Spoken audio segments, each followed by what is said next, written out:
Buenos días a todos y a todas los presentes. Primero, quiero agradecer la presencia a todos ustedes en esta actividad que convoca nuestro Departamento de Kinesiología, particularmente de la coordinación que me toca liderar, que es la Coordinación de Investigación, Ética y Publicaciones.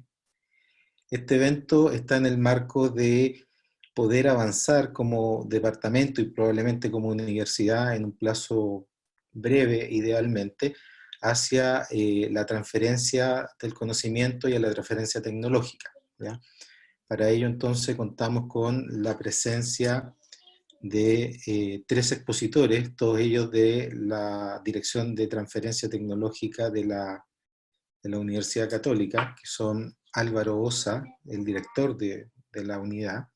Él es ingeniero civil industrial, magíster en dirección de empresa, y agradecemos, digamos, el darse tiempo de poder presentarnos cómo ocurre la transferencia tecnológica a nivel nacional y particularmente de la Universidad Católica, que es una de las universidades que más experiencia tiene a nivel nacional en estos procesos de transferencia y desarrollo. Nuestra segunda invitada es alguien que fue de la casa, hoy día está justamente trabajando en la Universidad Católica, Belén Catalán.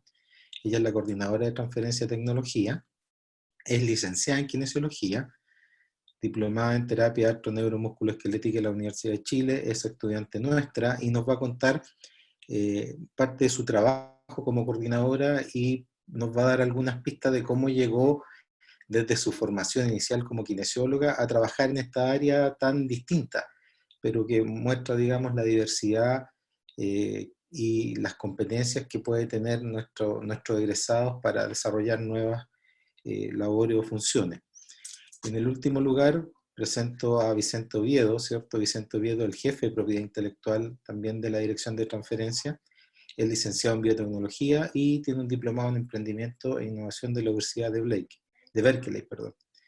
Bueno, agradezco a todos ellos la presencia en este momento, el tiempo y la generosidad de poder compartir sus experiencias con nosotros, una experiencia que han ido forjando durante todos estos años y que agradecemos mucho nosotros como institución y valoramos la generosidad de poder compartir su experiencia, valga la redundancia, con nosotros.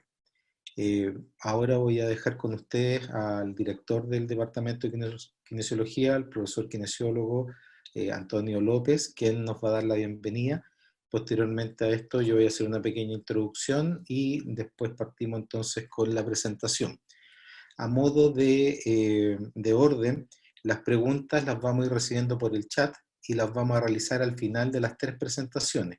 De esa manera entonces todas las dudas que ustedes puedan tener y las preguntas que quieran hacer las vamos a canalizar a través del chat y las voy a plantear yo a los presentadores, ¿ya? Antonio. Muchas gracias, César. Buenos días a todas, a todos. Primero, agradecer a nuestros expositores, a Álvaro Osa, a Belén Catalán y a Vicente Oviedo de la Universidad Católica. También agradecer al profesor Osorio y el profesor Fernando Muñoz por el trabajo para organizar esto, tanto como a María José Prieto y Paloma Herrera, que han contribuido también a desarrollar esta instancia tan interesante que nos ha generado muy buenas expectativas. ¿Y en qué sentido? También, aparte de lo que decía César, nosotros en los últimos años hemos estado trabajando mucho como departamento de kinesiología en el rediseño curricular de nuestro programa de pregrado. Claro, y ahí nos hemos dado cuenta que una de nuestras brechas importantes justamente estos temas de innovación y transferencia tecnológica. Pero además de querer en algún momento, y de hecho nuestro rediseño curricular contempla espacios que antes no habíamos podido tenerlos ahí desde el punto de vista formativo, y ojalá podamos desarrollarlo de la mejor manera, también estamos pensando y trabajando para que nuestros programas de postítulo, de posgrado, tengan un sello en lo que es innovación y transferencia tecnológica. Así que este encuentro, que espero sea uno de varios con esta temática, nos viene como anillo al dedo, porque en nuestra implementación curricular se va a iniciar el próximo año y tenemos que ir aprendiendo sobre estos temas. Nosotros, como digo, sentimos que estamos, no solo como institución, sino que también como departamento de kinesiología, muy retrasados en este ámbito. Sentimos que nuestra disciplina y nuestra profesión, por su naturaleza, por el desarrollo que ha tenido, eh, por las proyecciones que estamos visualizando, tiene un tremendo potencial para involucrarse en estas temáticas. Pero la verdad es que uno de nuestros grandes desafíos también es formarnos en esto. Por lo tanto, me parece de la mayor pertinencia y oportunidad el que podamos tener este primer encuentro. Bueno, así que sin más que agregar, tengo muy bonitas expectativas de esta actividad, de lo que podamos compartir y podamos consultarle a nuestros eh, relatores hoy día. Así que, César, dejo nomás a ti como moderador la palabra para que podamos iniciar la actividad. Y agradezco, por supuesto, la presencia de todos los participantes que están en este webinar.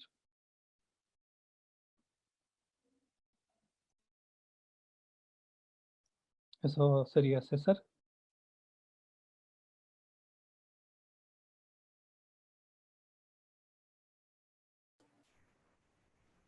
Ahora sí. Bueno, como decía anteriormente, antes de activar el audio, darle la bienvenida a todos los que están presentes y contar el por qué nosotros como departamento decidimos plantear un seminario en esta temática. Bien, como decía Antonio, está en la visión del departamento, ¿cierto?, de avanzar hacia los procesos de innovación y obviamente eso implica la transferencia tecnológica como un punto central para estos procesos de innovación. Y porque como unidad estamos, como dijo Antonio, al debe, pero yo me atrevería a decir, sin, digamos, ánimo de generar una discusión al respecto negativa, sino que todo lo contrario, una discusión amplia y académica. Estamos al debe como universidad, no tenemos una oficina de transferencia y licenciamiento como tienen otras universidades. Gran parte de nuestro conocimiento queda en el ámbito académico, y una de las funciones justamente de la transferencia del licenciamiento es transferir este conocimiento hacia la sociedad. Entonces yo, sin ánimo de hacer la presentación, yo quiero compartir, a modo de introducción, perdón, eh, cómo se entiende el proceso de transferencia. Esta es una visión general, obviamente el detalle lo vamos a ver con nuestros invitados que son los expertos en el tema. Bueno, el proceso de transferencia entonces, desde la visión más tradicional, es la transformación de un resultado de investigación, ¿cierto?, que se produce generalmente, y en Chile particularmente las que más realizan investigación son las universidades, es transformar este resultado de investigación en un producto o servicio que impacta a la sociedad o que pueda satisfacer la necesidad del mercado, alguna necesidad identificada del mercado, ¿ya? Y como decía anteriormente, en este proceso juegan un papel clave las oficinas de transferencia y licenciamiento, que nosotros como institución no contamos con ellas. Y por lo tanto, como departamento, si hemos tomado la decisión de avanzar en términos de procesos de transferencia tecnológica, necesitamos la creación de una oficina de transferencia y licenciamiento en la universidad para que pueda apoyar este proceso, ¿cierto? Y que no toda la productividad que tenemos como académicos quede en el ámbito académico, con una publicación en revista en corriente principal, o la divulgación de este conocimiento a través de un seminario, o digamos solamente en este ámbito académico, sino que desde ya cuando realicemos nuestra investigación, cuando proyectemos valga la redundancia, nuestros proyectos de investigación, pensemos en el proceso de transferencia, ¿cierto?, como un posible elemento, ¿ya? Y esto, según los expertos, como nos vamos a ver más adelante, se recomienda que sea idealmente desde el primer momento, ¿ya? Entonces, en este esquema se muestra un poco el ciclo de vida, ¿ya?, que tiene el proceso de la transferencia. Como ustedes pueden ver, en primera parte se muestra a la universidad y centros de investigación, ¿ya?, cuya función principal... No se ve su esquema, profesor. No se ve el esquema. No, por favor, comparta. No estás compartiendo pantalla, César. No estoy compartiendo. Ya, no. Perdón, No aún. Yo pensé que estaba compartiendo pantalla. No se preocupe. Ahí al centro, en verdecito. No hay problema, ahí. Ok, se agradece que me hayan indicado. Yo pensaba que estaba compartiendo pantalla. Entonces, como se muestra en el esquema, que espero que puedan ver ahora, las universidades y sus centros de investigación tienen como función principal la generación de investigación, la generación de nuevo conocimiento. Y habitualmente lo hacemos de manera bastante sencilla, bastante rutinaria, diría que hasta lo hacemos bien. Incluso nuestra universidad tiene una buena productividad, según los datos que aparecen en la DIUMSE, pero nuestros resultados de investigación, muchas veces nosotros los académicos y los investigadores nos preguntamos si pudiesen formar parte de alguna tecnología que se pueda transferir. Y muchas veces nos sentimos bastante limitados porque desconocemos este proceso, sobre todo cuando hablamos de patentes, muchas veces nos asustamos, y como vamos a ver con Vicente nos va a hablar justamente de cómo proteger los resultados de investigación para hacer esta transformación a un producto o servicio que tiene que ver con el proceso de patentamiento. Y por lo tanto estos resultados de investigación muchas veces quedan ahí, y en nuestra universidad particularmente quedan solamente en el ámbito académico. Entonces la pregunta es cómo nosotros en asociación con ya sea agencias públicas o con los privados, particularmente con la empresa, podemos transformar este resultado de investigación en algún producto y servicio. Nosotros pensamos que en la universidad, a sus características, puede ser importante aporte a servicio educativo o a generar productos en el área educativa, ¿ya?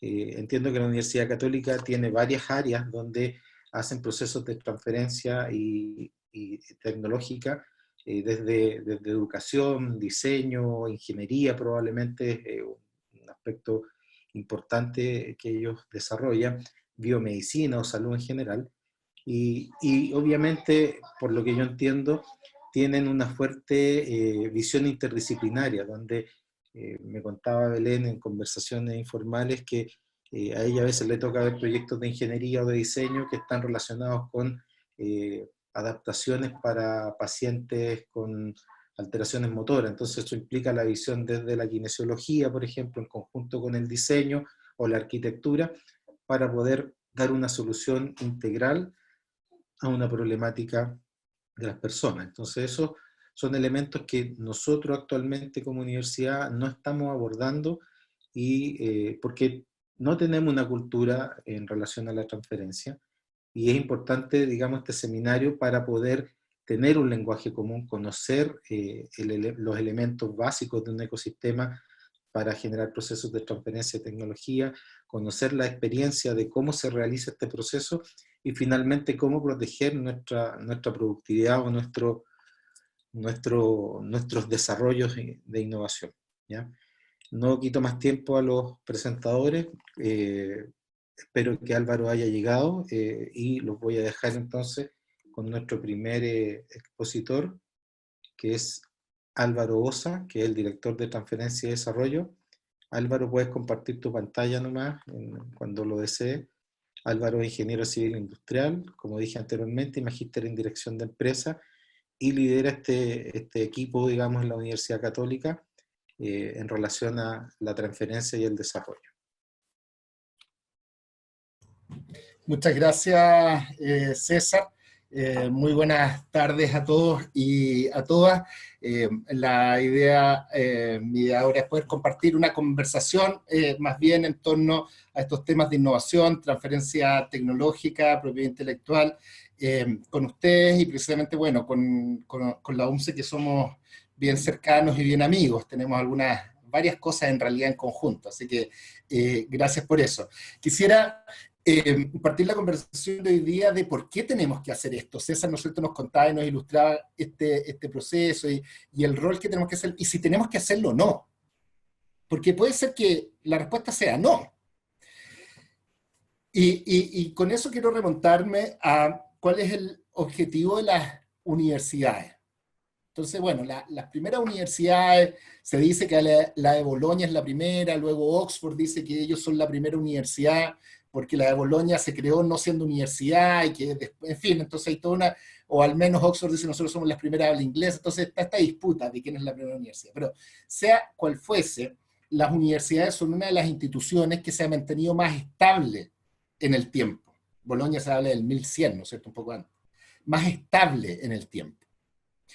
Y lo que sí ha ido progresando y ha ido evolucionando algunas de sus misiones y algunos de sus roles. Entonces esta misión de educación o de enseñanza es algo que se ha mantenido en el tiempo, ¿no es cierto? Luego, y al menos en la realidad chilena, se dice que por ahí, por la mitad del siglo pasado, es que se incorporan con fuerza los aspectos de investigación. Algunos plantean que Andrés Bello, en la creación de la Universidad de Chile, ya traía este concepto de investigación, pero más sistemáticamente fue por ahí por los años 50, en la década pasada. Y luego, los aspectos más de vinculación con el medio, se habla más bien que fue a fines del siglo pasado. Entonces, las universidades tenemos tres misiones, que es la investigación, o la academia, ¿no es cierto?, que es la primera, la segunda misión que es la investigación, y la tercera que es la vinculación con el medio. Y hoy día existen muy pocas dudas a que esas son nuestras tres misiones. ¿Ok? Ahora, el cómo se haga eso, o qué significa vinculación con el medio, o qué significa investigación, ¿no es cierto?, es que puede ser interpretada. Cuando hablamos de la transferencia tecnológica, de la innovación basada en ciencia, y lo que hacemos desde las universidades, fíjense que está mucho más vinculado, también César lo planteaba, a la investigación más que a la vinculación con el medio. Es decir, más a la segunda misión que a la tercera misión. ¿Y eso por qué? Porque efectivamente estas innovaciones están basadas en el proceso científico, en la creación de conocimiento dentro de las universidades, y que evidentemente tienen una vinculación con el medio porque la transferimos, la ocupan terceros, etc. ¿No es cierto? Pero normalmente están bajo el alero de la investigación. Luego, lo que va ocurriendo es que, y esto nos pasó más o menos hace unos 30 años atrás, que pareciera ser que la innovación era materia propia de los ingenieros o de la ingeniería, ¿no es cierto? Alguien pensó, creó, dijo, o quizás naturalmente las ingenierías tienen un vínculo más fuerte con el medio, que innovación era igual a ingeniería, ¿no es cierto? Y eso en la práctica en Chile fue bastante real, y los primeros resultados de transferencia desde la academia hacia el mercado, la sociedad, precisamente estaba vinculado con ingeniería. Ahora, ¿por qué ocurre esto? Esto ocurre también por un contexto de lo que pasa o lo que pasó en Estados Unidos, porque en Estados Unidos fue uno de los fuertes gatillantes o el gran motor de esto. No estoy hablando ni de los modelos, sino más bien donde se impulsó esto. ¿Y por qué se impulsa esto en Estados Unidos? Fuertemente por la industria de la defensa. Y en los países que lideran los aspectos de innovación, tienen cierta vinculación con la industria de la defensa. Cuando digo defensa no me refiero exclusivamente al tema armamentístico, pero por supuesto que también, sino que también a toda la industria de la defensa. Pensemos en Estados Unidos, pensemos en Israel, ¿no es cierto? Entonces lo que ocurrió en Estados Unidos en particular en los años 80 es que dos senadores, Bail y Dole, impulsaron una ley que actualmente se conoce como la Bayh-Dole Act, ¿no es cierto?, en honor al apellido de estos dos congresistas. Y ellos lo que dijeron es que, o se dieron cuenta que lo que pasaba en Estados Unidos, que las universidades no se podían apropiar de los resultados de investigación. Hacían investigación y era el Estado el responsable. Y lo que ocurrió es que por muchas décadas esas investigaciones quedaban simplemente, ¿no es cierto?, en publicaciones, en tesis. Digo simplemente, por supuesto que es relevante, pero si queremos verlo desde el punto de vista de innovación, quedaban archivadas ahí. Entonces impulsaron una ley que permitiera que las universidades se pudieran apropiar de estos resultados y que los pudiesen explotar tecnológicamente, transferir, etc. Con la salvaguarda que el Estado siempre iba a poder tener un derecho a uso de todas las tecnologías financiadas o cofinanciadas por el Estado. Y eso ocurrió en 1980, y se aprueba esta Bayh-Dole Act, esta ley Bayh-Dole, ¿no es cierto? Por lo tanto, de ahí en adelante las universidades que trabajaban con sus alumnos, con sus investigadores, que podían desarrollar ciencia, se podían apropiar de esto y hacer todas las gestiones para transferirla. Pero si el Estado quería ocupar algunas de ellas para la industria aeroespacial, naval, armamentística o salud, la podía tomar. Un nuevo fármaco ante una pandemia, etc. Eso lo que obligó es que en Estados Unidos se empezara a sofisticar la gestión de transferencia tecnológica y se empezaron a crear oficinas de transferencia tecnológica, porque había que hacerse cargo de este grupo, ¿no es cierto? ¿Y por qué les cuento esta historia? Porque esto lo que hizo fue un efecto similar en Europa y hace algunas décadas también en Chile. Entonces, por eso existen estas oficinas en nuestros países, porque estamos llamados a poder gestionarla, ¿no es cierto?, y poder transferirla. Y quizás porque surge con fuerza en las áreas de defensa que se creería que, ¿no es cierto?, la ingeniería estaba mucho más relacionada a los temas de innovación. Y déjenme decirles que hasta más o menos el año 2005 en la Universidad Católica era más o menos así. Muchas de las innovaciones estaban fuertemente vinculadas más bien al área de ingeniería. Esto siguió evolucionando, y lo que pasó a principios de la década pasada, en el año 2000, 2001, es que hubo un fuerte impulso desde el Estado para poder ir desarrollando innovación, emprendimiento, ciencia y tecnología. Que 20 años después podemos ver los resultados. Quienes se acuerdan en el año 2000, yo era muy joven en el año 2000, pero me acuerdo, en el año 2000, hablar de emprendimiento era algo que no existía, que era el emprendimiento, ¿cierto? Era mal visto el emprendimiento. Pero resultó que por ahí, por el año 2004, una empresa de telecomunicaciones que era Telefónica, quizás todavía o no se llamaba Movistar, qué sé yo, o ya se llamaba Movistar, no lo sé, ocupó por primera vez la palabra emprendimiento en una de sus publicidades masivas. Y eso fue cuando empezó a entrar con fuerza los celulares. Perdonen los más jóvenes, yo soy muy, muy joven también, pero quizás algunos no hayan visto que pensaban que los celulares siempre existieron, ¿no? En alguna época no existieron los celulares.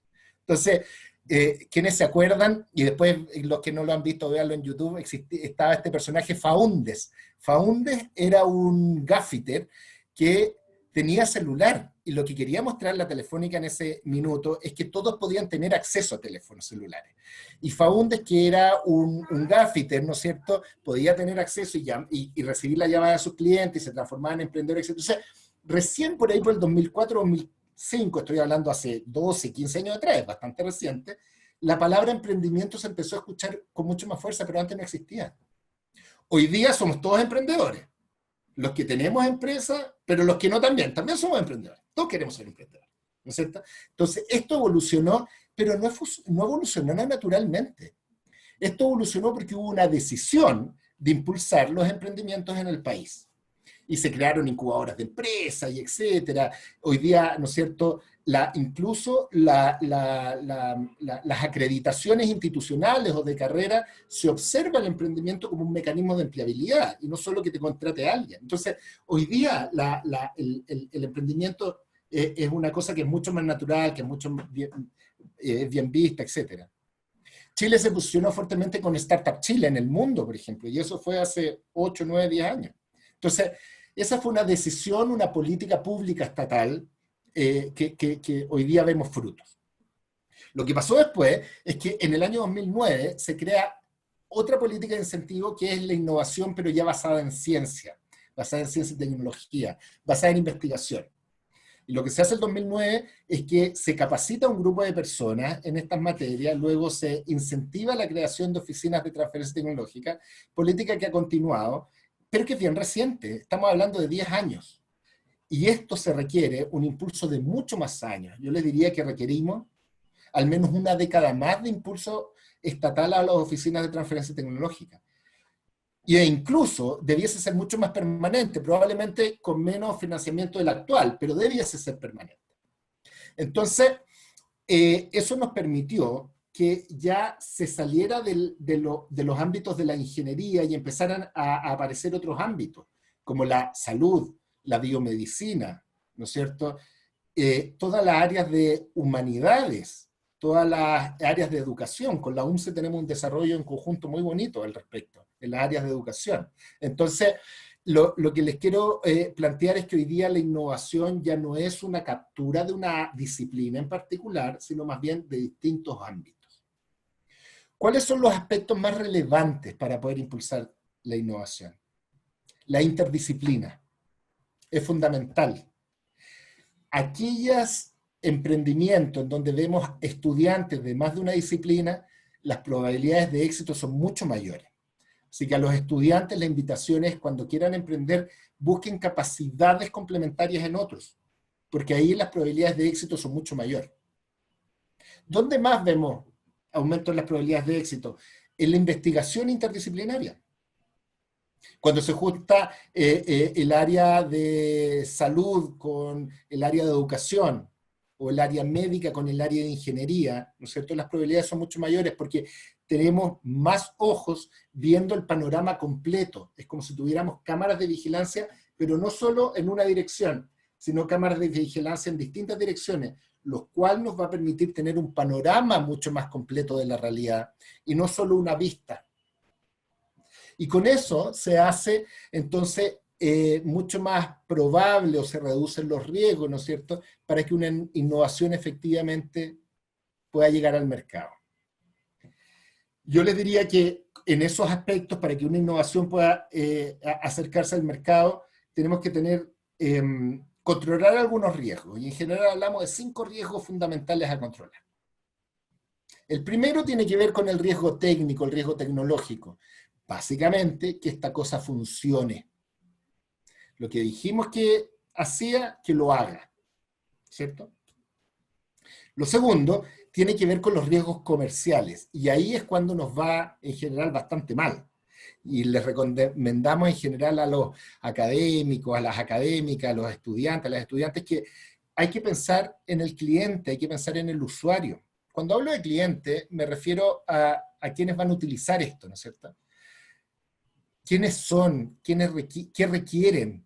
Estaba recién en una conferencia con un grupo de empresarios de Antofagasta y hablábamos precisamente de las necesidades, ¿no es cierto?, que tienen nuestros clientes.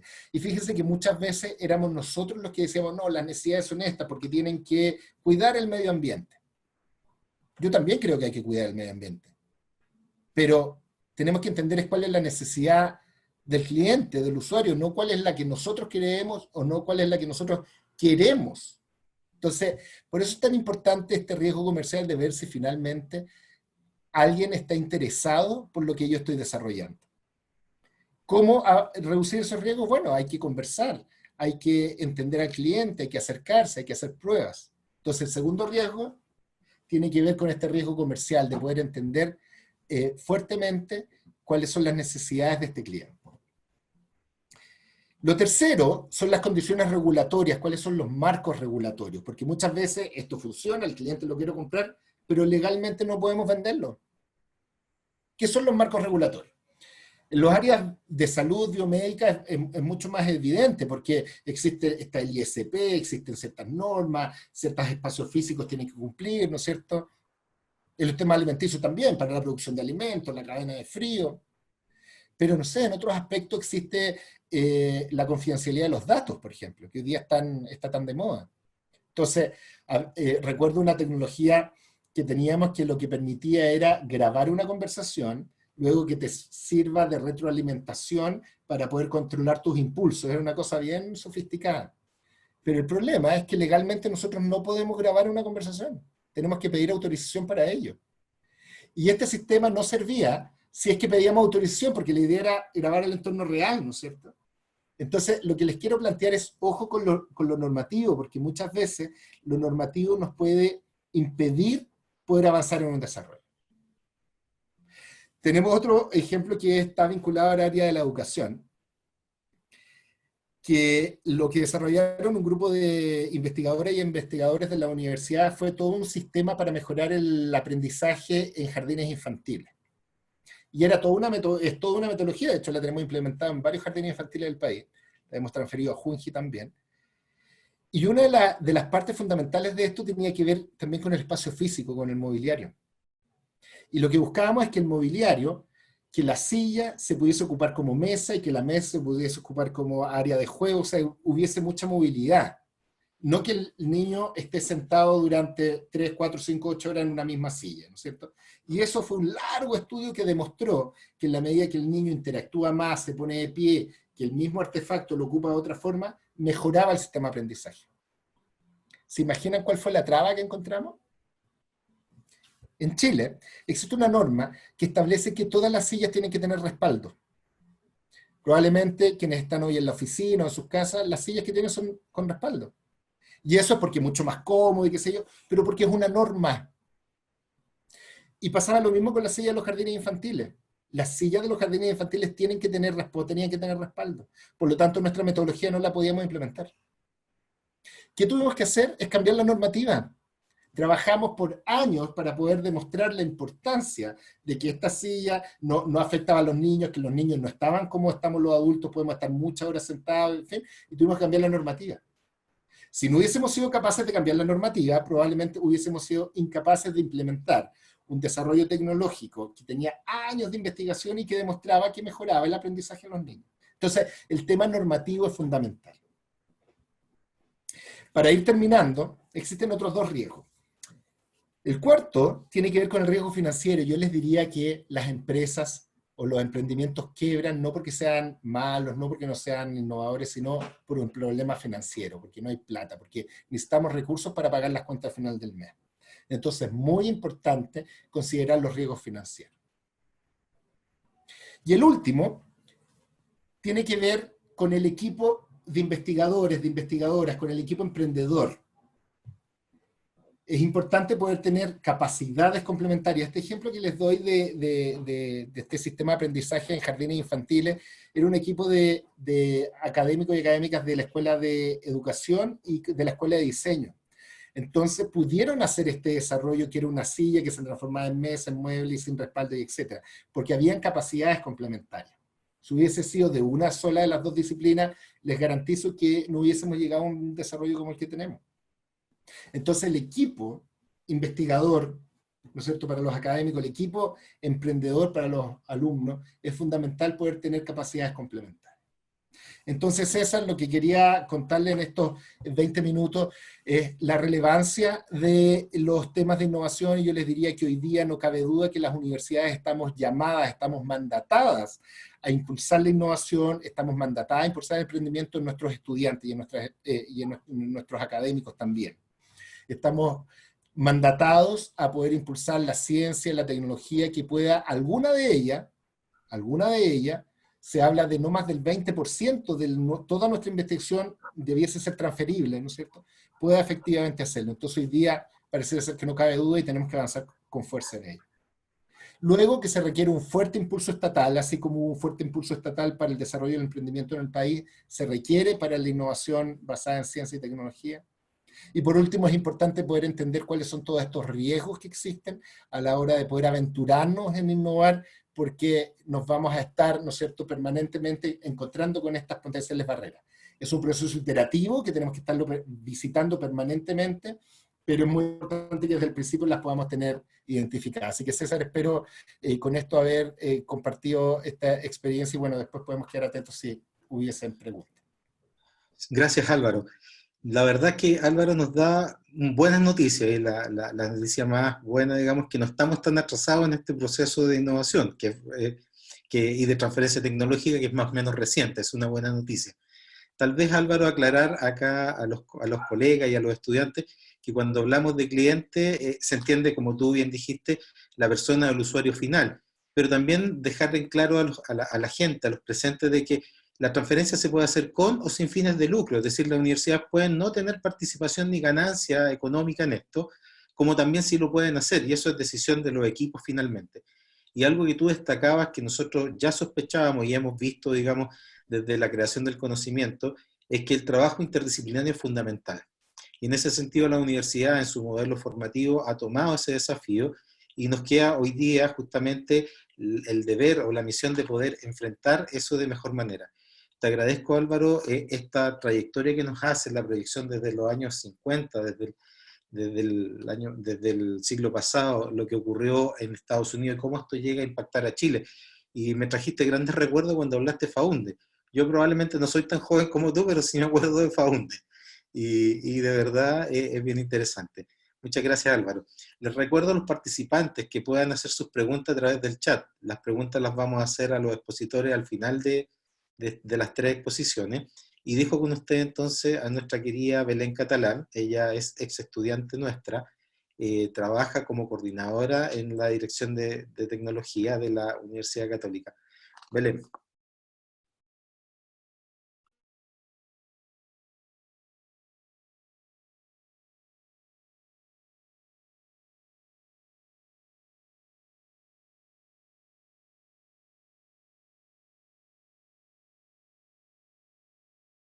¿Me escuchan? ¿Sí? Ya. Ahí sí, Belén. Se escucha Ahí bien. sí. Y ahí sí la presentación se ve bien, ¿cierto? Perfecto. Ya. Un segundo. Por favor.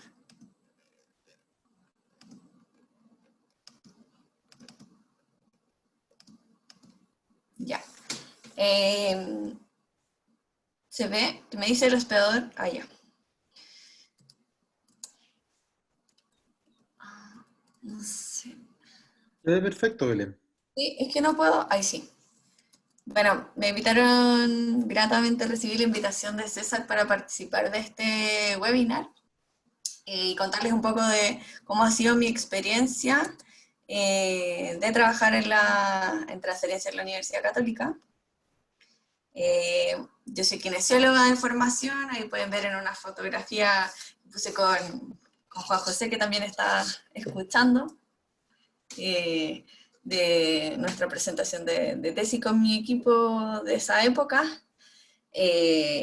Actualmente trabajo como coordinadora de transferencia en la Oficina de Transferencia y Licenciamiento de la Universidad Católica, que se llama Dirección de Transferencia y Desarrollo, y esta oficina, como ya les comentaba Álvaro, tiene la misión de impulsar la transferencia de los resultados de investigación que se generen en la universidad para impactar positivamente en la sociedad. Físicamente estamos en el edificio del Centro de Innovación, actualmente estamos por teletrabajo, pero físicamente estamos allá en el piso 10. Y esta oficina es transversal a todas las facultades y escuelas de la universidad. Eso quiere decir que podemos ver proyectos de diseño, como proyectos de ingeniería, proyectos de medicina, educación, de todas las áreas. Y para eso, la oficina tiene un equipo multidisciplinario que son aproximadamente 26 personas de todas las áreas. Hay biólogos, bioquímicos, ingenieros, agrónomos, hay un licenciado en historia, estoy yo, que soy kinesióloga, y todos nos complementamos para trabajar en conjunto. A veces me llegan a mí proyectos, no sé, de otras áreas, y yo puedo también hacer el nexo con mis compañeros para que lo vea la persona que corresponde.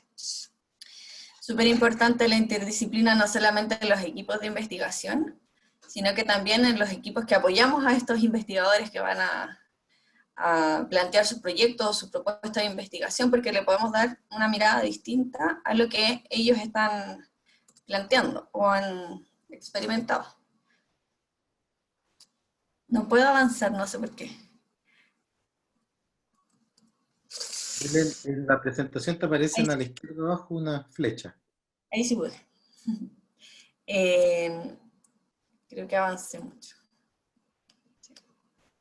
Bueno, yo llegué a la oficina de transferencia durante el año 2017, alrededor de mediados del 2017, llegué en realidad a hacer un apoyo para la convocatoria FONDEF, y ahí descubrí el mundo de la innovación. Yo no conocía nada de transferencia, nada de innovación, desde cero.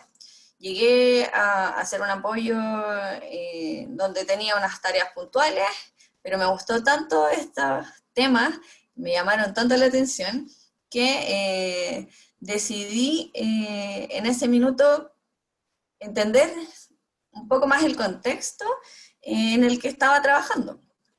Y no solamente quedarme con la tarea que me habían encomendado. Así fue como le pedí a mis compañeros, de cierta forma, que me fueran capacitando en los temas de innovación y transferencia, uno a uno, y pude aprender los conceptos, y justamente en ese minuto también estaba el taller de transferencia tecnológica y propiedad intelectual, del cual pude participar. Me interioricé, me gustó, y se dio la oportunidad de que yo me quedara apoyando un tiempo más en la dirección de transferencia. Luego de que me quedé ahí, tuve un buen rendimiento, y finalmente esos meses de apoyo se transformaron ya en 3 años que llevo trabajando en la universidad, y ha sido una experiencia súper grata, y he aprendido un montón rápidamente, y yo creo que he logrado aprender bastante por la práctica que he hecho acá en la Universidad Católica. Durante el año 2019 y casi durante el pasando el 2018, se abrió una convocatoria interna para funcionarios, donde participamos con un grupo de compañeras e implementamos las pausas activas en la oficina. Y ahí yo todavía estaba un poco relacionando lo que podía ser la kinesiología con el trabajo que yo hacía en la oficina directamente. En el 2018 participé del Hub de Innovación de Comercialización y Transferencia Tecnológica para las Américas, organizado por la Organización de los Estados Americanos, la Universidad del Desarrollo, UC Davis, entre otras, y también participé a inicios del 2020 en el Summer School, ambas convocatorias patrocinadas por la UC, con becas, y en estas convocatorias habían participantes de toda Latinoamérica.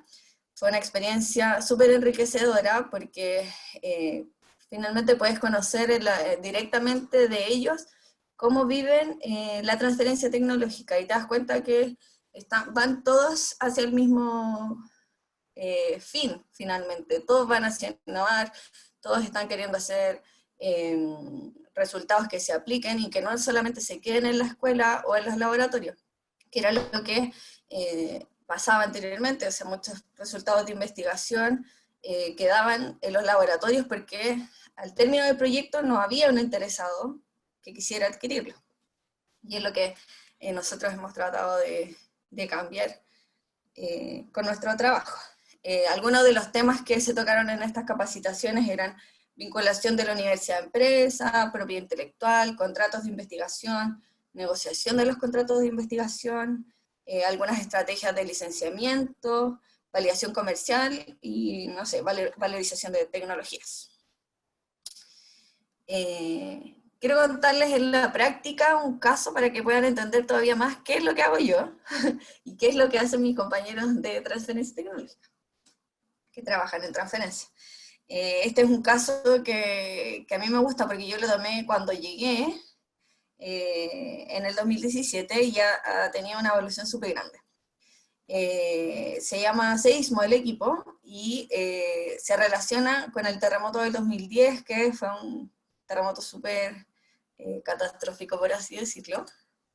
El equipo de investigación se dio cuenta que había una serie de falencias en la gestión al minuto posterior a un terremoto, en términos de identificar si una vivienda era habitable o no, en la gestión de la gente que iba como voluntaria, en la recopilación de información,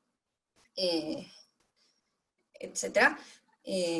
Y se dieron cuenta que había un problema en esta situación, que ellos quizás podían mejorar.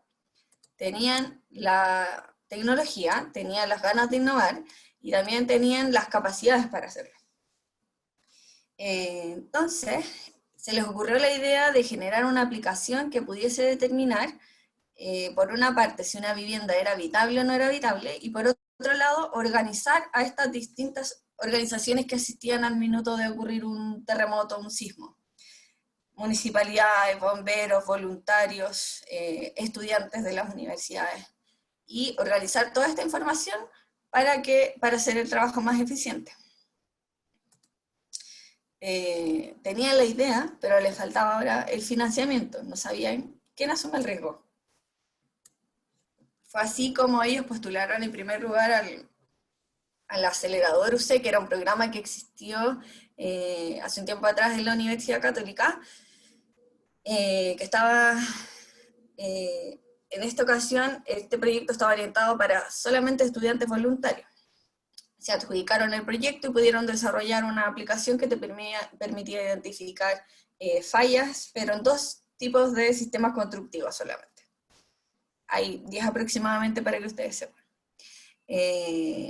Posterior a eso, decidieron postular al FONDEF, Investigación Tecnológica 2 etapas 2016, que es una convocatoria de CONICYT, en donde no pudieron adjudicar. Dentro de las fallas que ellos tenían, y que fue lo que les dijo la convocatoria, era que no aplicaba para la convocatoria, porque ellos tenían que iniciar con una prueba de concepto, la cual no tenían, y por otra parte faltaba definición en los usuarios finales del resultado que estaban generando. Fue así como yo los tomé en el 2017.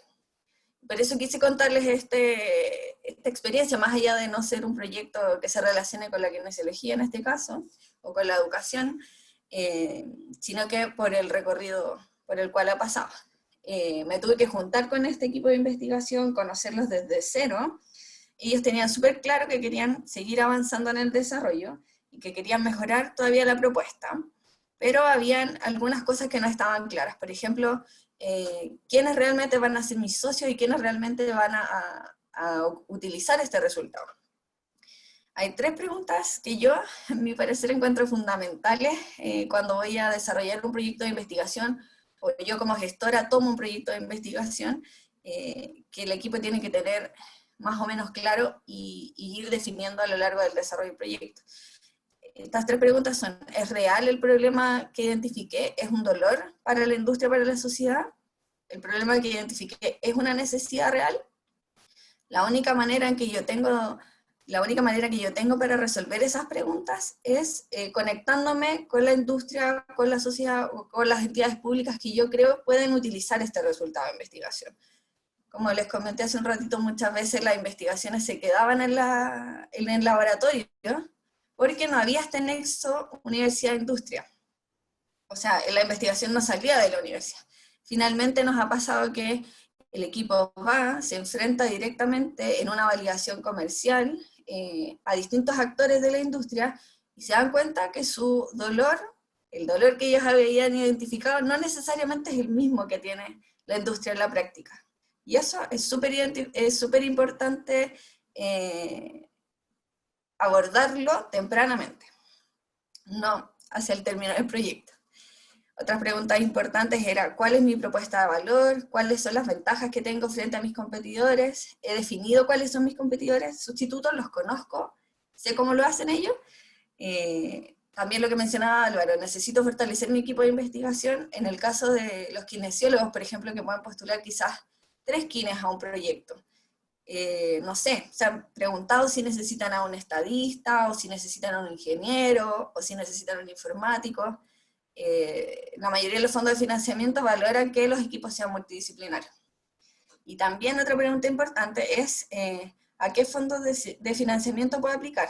Esto quiere decir, ¿en realidad estoy apuntando a un fondo de financiamiento que me puedo adjudicar? Entonces, en el caso de kinesiología, por ejemplo, hay un fondo público, también de FONDEF, que se llama FONIS, que está orientado netamente a obtener resultados de investigación con aplicación en salud. En cuanto al proyecto Seismo, postuló por 3ª vez a otra convocatoria, ya esta vez la 2018. Hicimos una ardua validación comercial. Logramos sumar a ONEMI, Movidos por Chile, que es una organización de voluntarios, y a Vive tu Barrio, que es una inmobiliaria. Sin embargo, nuevamente no se adjudicaron la propuesta porque les faltaba validar en terreno la aplicación, para disminuir el riesgo de que la investigación al término del proyecto no fracasara, por así decirlo. Coincidentemente, en enero del 2019 hubo un temblor súper fuerte en Coquimbo, y pudieron aplicar la app preliminar que ya tenían para 2 sistemas constructivos en Coquimbo. y esto les sirvió de insumo para hacer nuevas validaciones comerciales, en donde ya no sumaron solamente a 3 entidades, sino que sumaron a UNEMI, la Intendencia, el Ministerio de Vivienda y 2 entidades privadas, que también se interesaron por el resultado que podían generar. Finalmente este proyecto se adjudicó, hoy día está en su primer año de desarrollo, y lo que viene para el próximo año es definir cuál va a ser la estrategia de protección, la mejor estrategia de protección que podamos tomar, y luego realizar la transferencia de los resultados de investigación a estas entidades que por una parte ya están asociadas como contrapartes, y también abrirlo a otras entidades que no pertenezcan al proyecto. Por una parte tenemos acordadas unas licencias gratuitas para las entidades públicas, y por otro lado tenemos acordados unos informes de datos que se les van a transferir a estas entidades privadas. ¿Con qué me gustaría que se queden de todo esto que hablé en este minuto? Que es súper importante la validación comercial temprana que se puede hacer en los proyectos de investigación, ya sea que ustedes apoyen o proyectos de investigación que realicen. Y que sean flexibles al minuto de enfrentarse a la industria, porque no siempre va a ser, la industria va a querer lo que ustedes están planteando. Y si realmente quieren emprender o quieren hacer un proyecto de investigación, tienen que tener la capacidad de adaptarse a lo que pide de cierta manera o necesita el entorno, y que se necesita en realidad. Y por último, importante también, el trabajo constante con los equipos de investigación, tener una buena comunicación, armar un equipo interdisciplinario para poder abordar todas las capacidades. No necesariamente voy a tener que hacer todo yo, tengo que poder apoyarme en mis compañeros y finalmente armar un buen grupo para terminar en un proyecto que sea exitoso. Por último, los dejo invitados a los programas de formación de la UC. Tenemos el Summer School, que en este verano no se va a realizar, pero pueden hacer el MOOC de transferencia tecnológica, que lo pueden encontrar en la página de transferenciauc.cl. Gracias, Belén. Mira, interesante trayectoria la que nos cuentas. En un principio me asusté cuando vi la fotografía del centro de transferencia, ese grupo tan grande de personas, porque yo mismo me pregunté, hay que tener una cantidad importante de personas y todas formadas. Y la verdad es que tú nos das luces de que ese proceso no es necesario. Acá la universidad te brindó la oportunidad, la confianza, apoyó tu formación en esta área, y es muy interesante el trayecto que has hecho. También uno puede rescatar de este relato que tú haces, de que los proyectos no salen a la primera. Nosotros lo sabemos los investigadores, pero particularmente acá hubo mucha perseverancia del grupo de investigadores y cómo se fue construyendo este proyecto hasta que realmente fue financiado. Interesante como tú planteas, y algo que también había leído antes, tiene que ver con este proceso de transferencia en el cual requiere, como ya dijo Álvaro antes, la interdisciplinariedad, pero también requiere que nosotros los investigadores nos hagamos otras preguntas que tienen que ver no con la investigación propiamente tal, sino con la posible aplicación. Y eso, mientras más temprano esté en el proyecto, va a dar más posibilidades de éxito, entiendo yo, para que finalmente ese resultado de investigación se convierta en un proceso de transferencia. Agradecemos tu presentación infinitamente, creo que da luces de cómo desarrollar este camino. También entendemos que la Universidad Católica te dio un apoyo importante, te abrió las puertas de manera muy transitoria al principio, y producto de tu desempeño pudiste ir formándote en este proceso de la transferencia, y hoy día trabajas como coordinadora con ellos. Vuelvo a insistir en que estamos recibiendo las preguntas a través del chat para al final de la presentación. Dejo con usted ahora a Vicente Oviedo. Vicente es el encargado, el jefe de protección o de patentamiento. Él es ingeniero en biotecnología y tiene un diplomado en innovación en la Universidad de Berkeley, como lo había señalado anteriormente. Te agradecemos, Vicente, la generosidad de poder compartir tu experiencia con nosotros. Muchas gracias. Por supuesto, César, muchas gracias a ti por las palabras introductorias y por esta posibilidad en este webinar que espero les deje bonitas lecciones. Es bastante motivante lo que nos cuenta, la historia que nos contó Belén. Así que voy a proceder con mi presentación. Le puse un título un poco más atractivo a lo que puede parecer probablemente los temas de propiedad intelectual, que por supuesto son temas legales. Yo no soy abogado de formación, soy ingeniero biotecnólogo, pero he tenido bastante experiencia en estos temas y es un tema que siempre resulta un poco duro de entender, pero al final cuando uno lo ve en la práctica es bastante atractivo y abre bastante opciones, en realidad, de cómo abordar las tecnologías, los desarrollos, las innovaciones que vienen desde la universidad, sobre todo. Nosotros en la Universidad Católica, puntualmente en la Dirección de Transferencia y Desarrollo, trabajamos en varias líneas, apoyando proyectos, como menciona Belén, que es bastante relevante, poder apoyar proyectos desde una mirada de un grupo interdisciplinario y integrar las diferentes visiones que existen en las disciplinas dentro de la universidad. Pero para nosotros siempre ha sido relevante para lograr el punto de transferencia, poder decir qué es efectivamente lo que vamos a transferir, porque en realidad si hay un negocio detrás o si quiere implementar una estrategia comercial, se debe tener muy bien claro qué es lo que estoy transfiriendo. Y una forma que nos facilita mucho la vida de ver qué es lo que quiero transferir o qué quiero lo que yo ver un impacto en la sociedad por una licencia gratuita, de una metodología de enseñanza, por ejemplo, de que se puede descargar de una página web, o ya un producto tecnológico con, no sé, pues, elaborado por profesores de ingeniería, en nuestro caso, con apoyo de académicos de diseño, es clave ver cuáles son esos activos que componen ese como paquete tecnológico, digamos, que a veces es algo bastante más importante, que no es algo lineal, no es solo una obra intelectual, por ejemplo, o una sola patente. Y en ese paso, bueno, es clave la identificación, poder contactar con las personas, y ahí nosotros hemos tenido una labor bastante intensiva que la seguimos trabajando y hemos visto nuevas estrategias para poder identificar estos activos a través de las unidades académicas, pero siempre estamos haciendo charlas, capacitaciones internas para ir levantando otras iniciativas, proyectos o ya desarrollos en una etapa que se pueden ir protegiendo, depende de la naturaleza de esos desarrollos, de esa innovación. Y en la parte de protección, que es donde yo trabajo más puntualmente, acotadamente, pero siempre en esta lógica de que es necesario este binomio de estar viendo todos los otros temas que decía Álvaro, que son todos estos riesgos comerciales, regulatorios, donde también hay un tema de propiedad intelectual. Entonces, para poder reducir esos riesgos de esas tecnologías, la propiedad intelectual es una herramienta clave.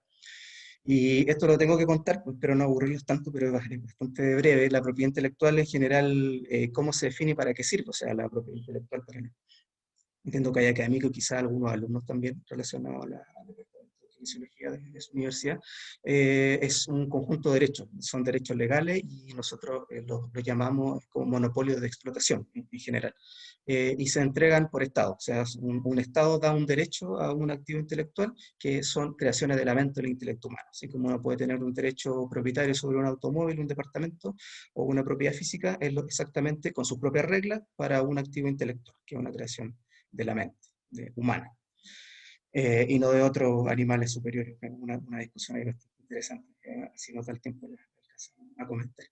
Están codificados en leyes, así que hay un rayado de cancha bastante claro, y eso es súper importante. Hay leyes, cada país tiene su propia interpretación, pero afortunadamente por tratados internacionales hay cierto nivel de homogeneidad respecto a cómo se interpretan estas leyes para este intercambio comercial. Y como cualquier activo intelectual, así como algo físico, o sea, activo en general, que se puede ejercer derecho de propiedad, se puede vender, comprar, a lo que de hecho se llama la oficina de transferencia tecnológica, oficina de transferencia y licenciamiento, licenciar, que en términos simples es un arriendo de ciertos derechos, o se pueden hacer ciertas cosas sin perder la propiedad, sin dejar de ser dueño, e incluso son casos bien ya más pintorescos, particulares, ciertos derechos de propiedad intelectual se pueden destruir, pero no es el foco de breve presentación.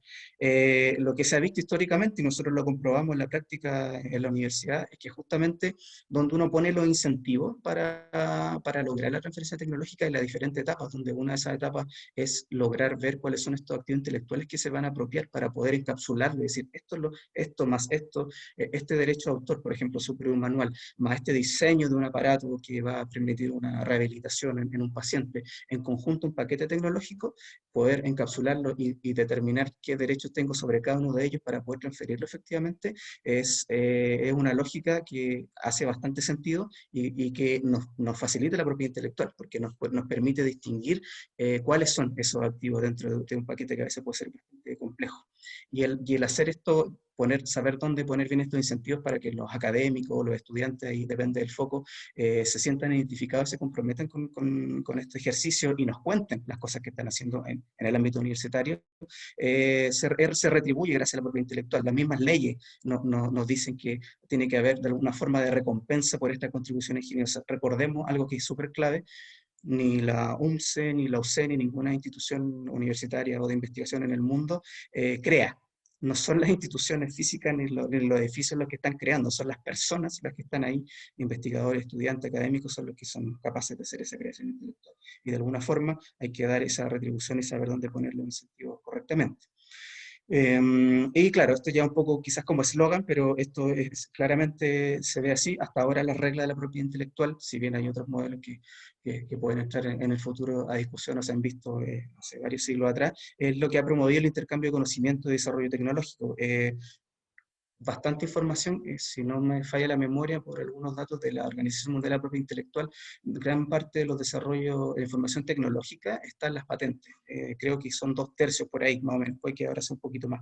Incluso aparecen antes en cierto tipo de documentos antes que en las divulgaciones científicas. En cierta área, siempre hay que tener esa salvedad. En algunas áreas técnicas puede que las patentes no sean la herramienta correcta de transferencia, así que no se van a encontrar ahí ese tipo de información. ¿Y por qué es importante para nosotros y en general para las universidades a través de direcciones de investigación o de vinculación, y ojalá ya más formalmente con un equipo dedicado que haga este tipo de gestiones de transferencia tecnológica?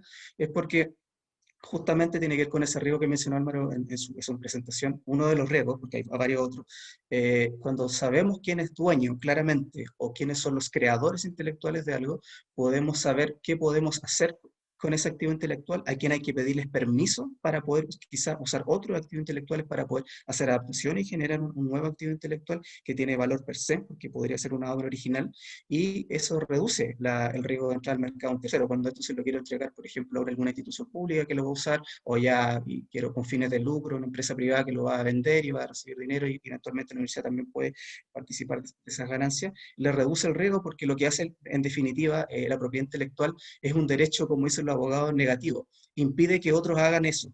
Entonces le construye de alguna forma las paredes del castillo para que nadie pueda entrar por un periodo determinado de tiempo. No son indefinidos. Existen algunas formas de propiedad industrial que son de alguna forma indefinidas, pero las podemos ver brevemente en una próxima lámina.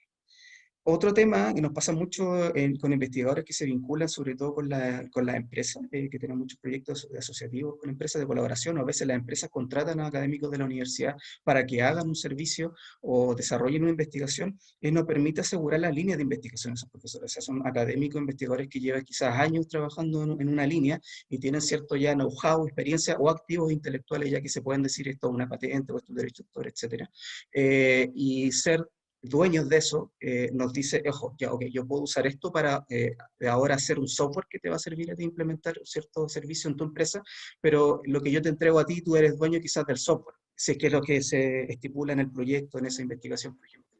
Pero todo lo que está detrás sigue siendo de la universidad. Y eso es importante porque si nosotros comprometemos activos intelectuales que son demasiado relevantes, sustanciales para esos investigadores y los entregamos a un tercero, de alguna forma estamos cortando un poco esa línea de investigación, estamos comprometiendo cierto tipo de derechos para que el investigador siga haciendo esa investigación.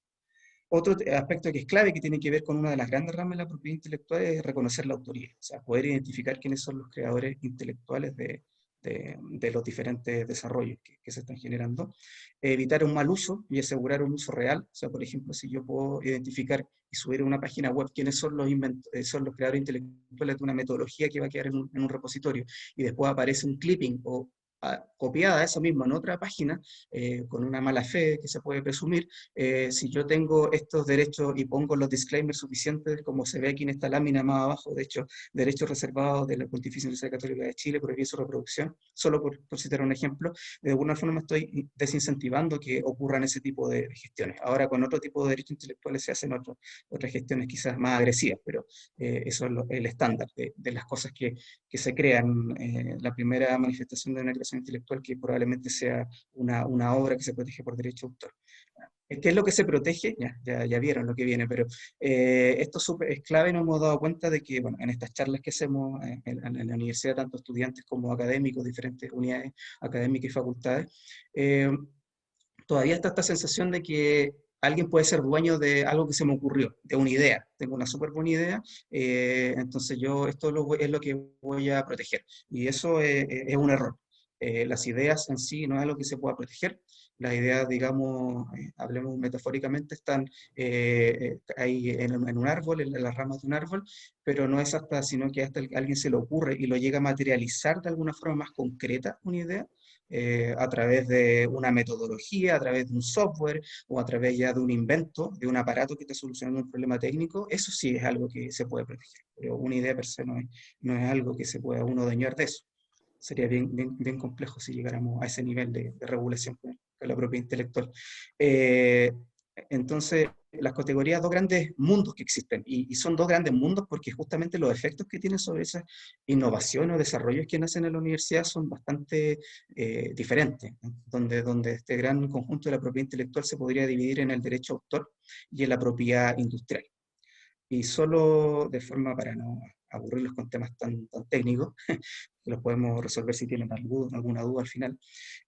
Por ejemplo, el derecho de autor, la misma ley que existe, y nosotros la tenemos aterrizada, como la interpreta la Universidad Católica, en un reglamento de propiedad intelectual e industrial que data del 2010, pero de hecho se modificó hace poco, porque nos dimos cuenta que este tipo de política y práctica interna, de cómo las leyes las aterrizamos a una realidad universitaria, y en el caso puntual de nuestra universidad, necesitan ir con cierta periodicidad, no tan frecuente, ir revisándose. A veces hay cosas que sobre interpretaciones, por ejemplo, cuando los alumnos en realidad tienen ciertos derechos, o los académicos tienen otros derechos sobre ciertos tipos de proyectos, según la naturaleza, sobre todo cuando hay asociatividad con terceros que quieren hacer cierto tipo de usos o explotaciones de esos derechos. Entonces eso es lo que se ha revisado últimamente. Después les puedo compartir o dejar un link, está en una página web de transferencia, pero no sé si ahora está justamente, pero se les puedo compartir la última versión, así que lo pueden ver. No es que hayamos reinventado la rueda, hemos usado, se usaron benchmarking de otras políticas, de otras instituciones, pero la hemos adecuado a nuestra realidad y nos hemos dado cuenta que es bastante útil. En las clases de derecho de autor, las cosas que se protegen por derecho de autor, y que es importante, y probablemente están más familiarizados a nivel, no sé si del departamento de ustedes, de kinesiología, o de la unidad académica donde están la mayoría de ustedes, pero a nivel institucional, como la UNSA, imagino, lo conocen bastante, porque cuando crean una metodología de enseñanza, por ejemplo, o una forma, una práctica en un manual de cómo se deberían implementar ciertas prácticas educativas, eso se reduce quizá a un libro, un manual, un folleto o una guía que se protege por derecho de autor. Pero obviamente en el derecho de autor hay tantas clases de obras como se les ocurran a ustedes de obras que pueden crear. Están los videos, las obras audiovisuales, obras musicales, etcétera. Las mismas publicaciones científicas, con el momento que salgan a publicar ustedes un paper, está publicado desde esa fecha, y tienen derechos desde esa primera publicación. Y algo que es bastante relevante y nos afecta, nos toca mucho a nosotros como universidad, son los derechos relativos a la propiedad, al derecho de autor de los programas computacionales, que se regulan, por ejemplo, las aplicaciones que han desarrollado, por ejemplo, lo que mencionó Belén de ese caso de seísmo, de este grupo de investigación, que van a tener en dispositivo móvil, ahí una aplicación, es uno de los elementos que se tiene que cubrir a través de la propiedad intelectual. Las características comunes, en general, del derecho de autor es que el único requisito para que exista es que sea una obra original.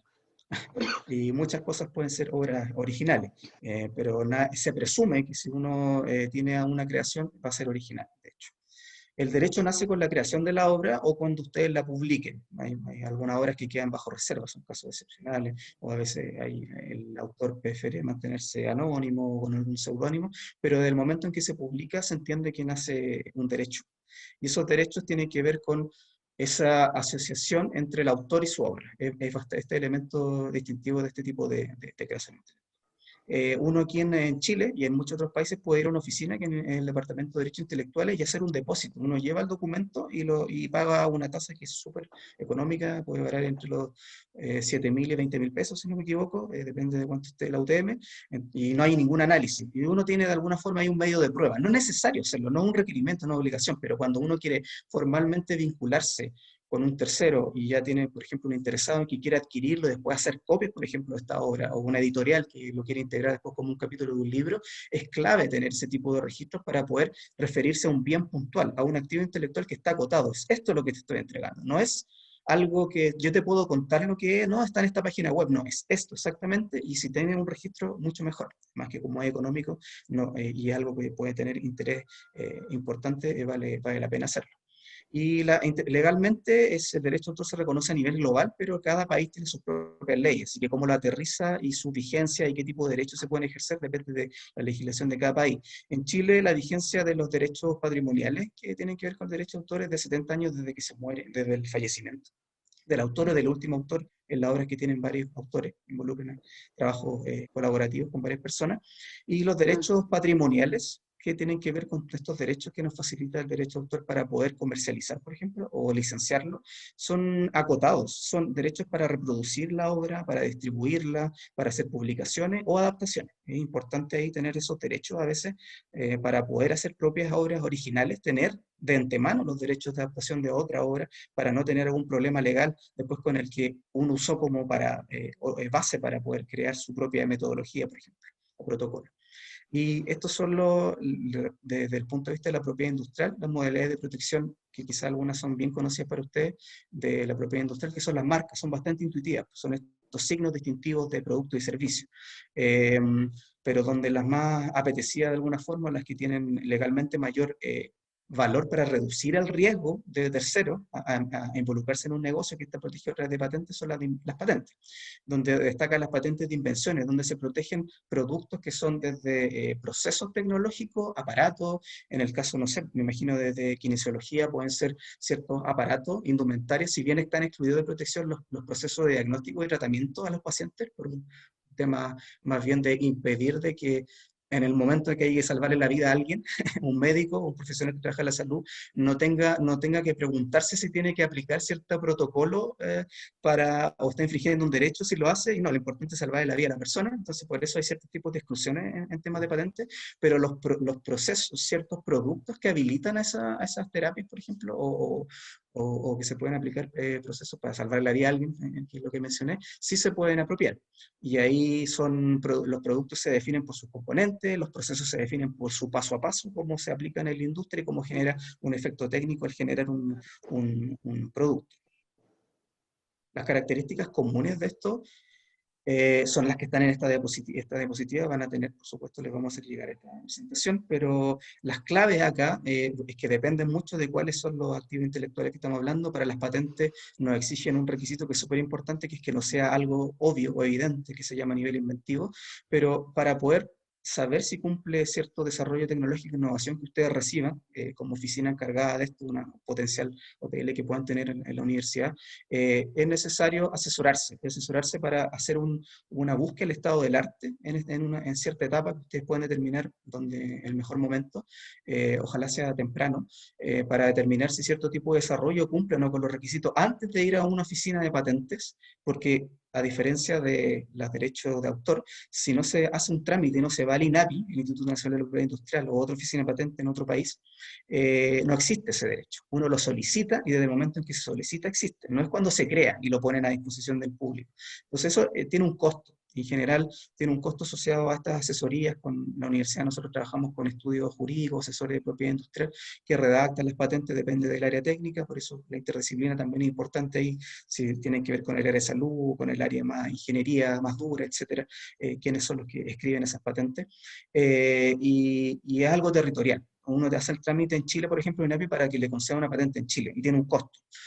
Digamos, solo para sugerir, por sugerir unos hasta 3, 4 millones podría tomar dentro de un plazo de 5 años, por ejemplo, tener una patente en Chile. Pero si uno va a Estados Unidos, los costos son de otro nivel, por ejemplo, y quizá los plazos pueden ser más acotados, pero hay que pagarle a alguien allá que los represente, o los represente a los que son los titulares del derecho. Las vigencias depende de la modalidad. Por ejemplo, los diseños industriales en general, o los dibujos duran 10 años, los dibujos y los diseños protegen la fisonomía solamente, pero las patentes de invención, que son las más apetecidas que les decía yo, cubren ya un proceso, cuáles son los pasos de ese proceso, las características, lo que hace finalmente ese proceso y el producto. Y en el producto uno puede jugar, y uno trata de escribir patentes robustas de que no solo se acoten a lo que uno tiene, como este es el aparato que yo hice, no, este es el aparato que yo hice, pero yo sé que hay cosas que puedo ir variando, entonces ciertas cosas las puedo integrar o no, sacar, y trato de tener una patente que de alguna forma reduzca mucho más ese riesgo a esta comercialización eventual que se puede tener con un tercero. En el caso de la propiedad industrial, los que crean son, y los inventores, a diferencia como del autor, que es una cosa de denominación, y los titulares de la patente, los que solicitan la patente, son los dueños. Cuando están contratados los académicos en un marco contractual con una institución que hace investigación, como una universidad, me imagino que en la UNCE deben haber ese tipo de regímenes también, o depende de qué tipo de profesores son, por ejemplo, cuando están contratados para hacer investigación, lo que dice la ley, no solo el reglamento que pueden ustedes llevar a su realidad para hacerlo más cercano al tipo de público, clientes que tengan, es que el dueño de eso es la institución, en este caso sería la UNCE. Ustedes son una universidad pública, entonces también para el derecho de autor hay ciertos tipos que los va a... los regula especialmente, a diferencia de nosotros como Universidad Católica, como universidad más bien privada, que trata de tener apuntar a un bien público, pero somos privados, ahí sí tenemos otras cosas puntuales que nos atañen. En general esto es bastante simple, pero solo para contarle un poco de historia, desde que nos contactan, nosotros los investigadores de nuestra universidad nos contactan por ventanilla abierta, digamos, nos pueden contactar y contarnos sus desarrollos, innovaciones, y nosotros vemos la mejor forma de protegerlo, pero lo que no hemos dado cuenta a lo largo de los años, y no ha servido mucho, justamente volviendo al punto de dónde ponen ustedes los incentivos para lo académico, es que hacemos concursos, y esos concursos se van a patentar para transferir actualmente, y pueden postular los académicos o a ciertos estudiantes con apoyo de académicos donde tengamos sospecha de que hay uso sustancial de medios de la universidad para poder decir que es propiedad intelectual de la universidad. Eso está en nuestro reglamento, por ejemplo. Y en esos concursos hacemos como una prevalidación de alguna forma, por ponerle un nombre, quizás no es lo más correcto técnicamente, donde justamente tiene que ver con todo lo que contó Belén y también anticipó Álvaro, que tener esta comunicación de forma anticipada con la industria. Invitamos a un comité externo donde los mismos profesores, actualmente investigadores, cuentan su innovación, lo cuentan no con tanto detalle técnico, pero lo cuentan como ellos creen que satisface una necesidad o no puntualmente, y ese feedback que nos da ese comité externo, que son personas de la industria que a través de la red de contacto que tenemos, nos dan bastante buenos comentarios y a veces nos ayudan, y lo que nos ha pasado también en algunos casos es que se ven interesados y de alguna forma logramos amarrar ya un poco un interés ahí para lo que después de un periodo de más negociaciones y formalizaciones puede ser una licencia. Entonces, después de que pasan ese primer filtro en ese concurso y tenemos un feedback que nos puede decir que es positiva y podemos avanzar, nosotros contratamos y nos apoyamos externamente con asesores que hacen esta búsqueda del estado del arte. Si la búsqueda del estado del arte es positiva y nos recomienda hacer una patente, se redacta y se presenta, y a través del concurso nosotros apoyamos financieramente eso. Si no es positivo ese informe, vemos cuáles son las otras estrategias. Está el derecho de autor, están otras cosas, están las variedades vegetales para cierto tipo de desarrollo de nuestros profesores de Facultad de Agronomía, que desarrollan nuevas variedades de semillas, por ejemplo. Entonces, siempre hay, lo importante de toda la propiedad intelectual es que ustedes lo puedan ver como un conjunto de modalidades que le permiten a ustedes robustecer un paquete tecnológico, y no necesariamente acotarlo y reducirlo a un solo activo intelectual que se va a transferir. Eso es como lo que les quería mostrar acá, está porque se redacta, se presenta y después se va al extranjero, por ejemplo, una patente. Como son territoriales hay que hacerlo en cada país. me lo hice muy rápido al final porque me di cuenta que ya estaba en el tiempo, pero si hay dudas, abierto para que nos puedan hacer. Gracias, Vicente. Mira, ya tenemos algunas preguntas en el chat. Y yo Perfecto. me voy a tomar la libertad de hacer la pregunta yo, la inicial. Y justamente tiene que ver con lo que tú planteas. Bueno, primero, lo que te tocó es más árido, es más difícil de entender, ¿cierto? Pero nosotros en el departamento de Kine, si bien es cierto, no desarrollamos software, pero trabajamos en el desarrollo de ciertos procesos que apuntan a inteligencia artificial, en fin, a elementos de programación. ¿Qué instrumentos de protección hay hacia, ya sea una parte del software o la otra en las aplicaciones, a partir de un software en relación al desarrollo de ciertas tecnologías que pudiesen tener una aplicación? ¿Cuál es el instrumento ideal como para poder hacer esa protección?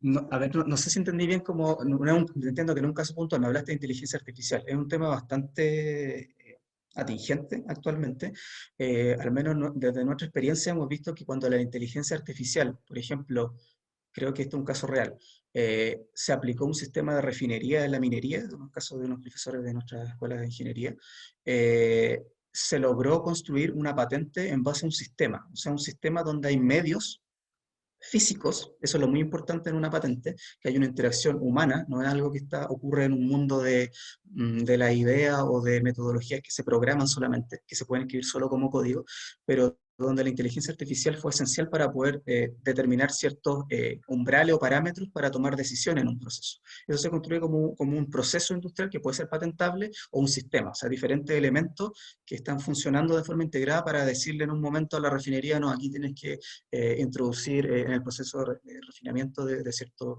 mineral, introducir otra etapa para poder mejorar, etc.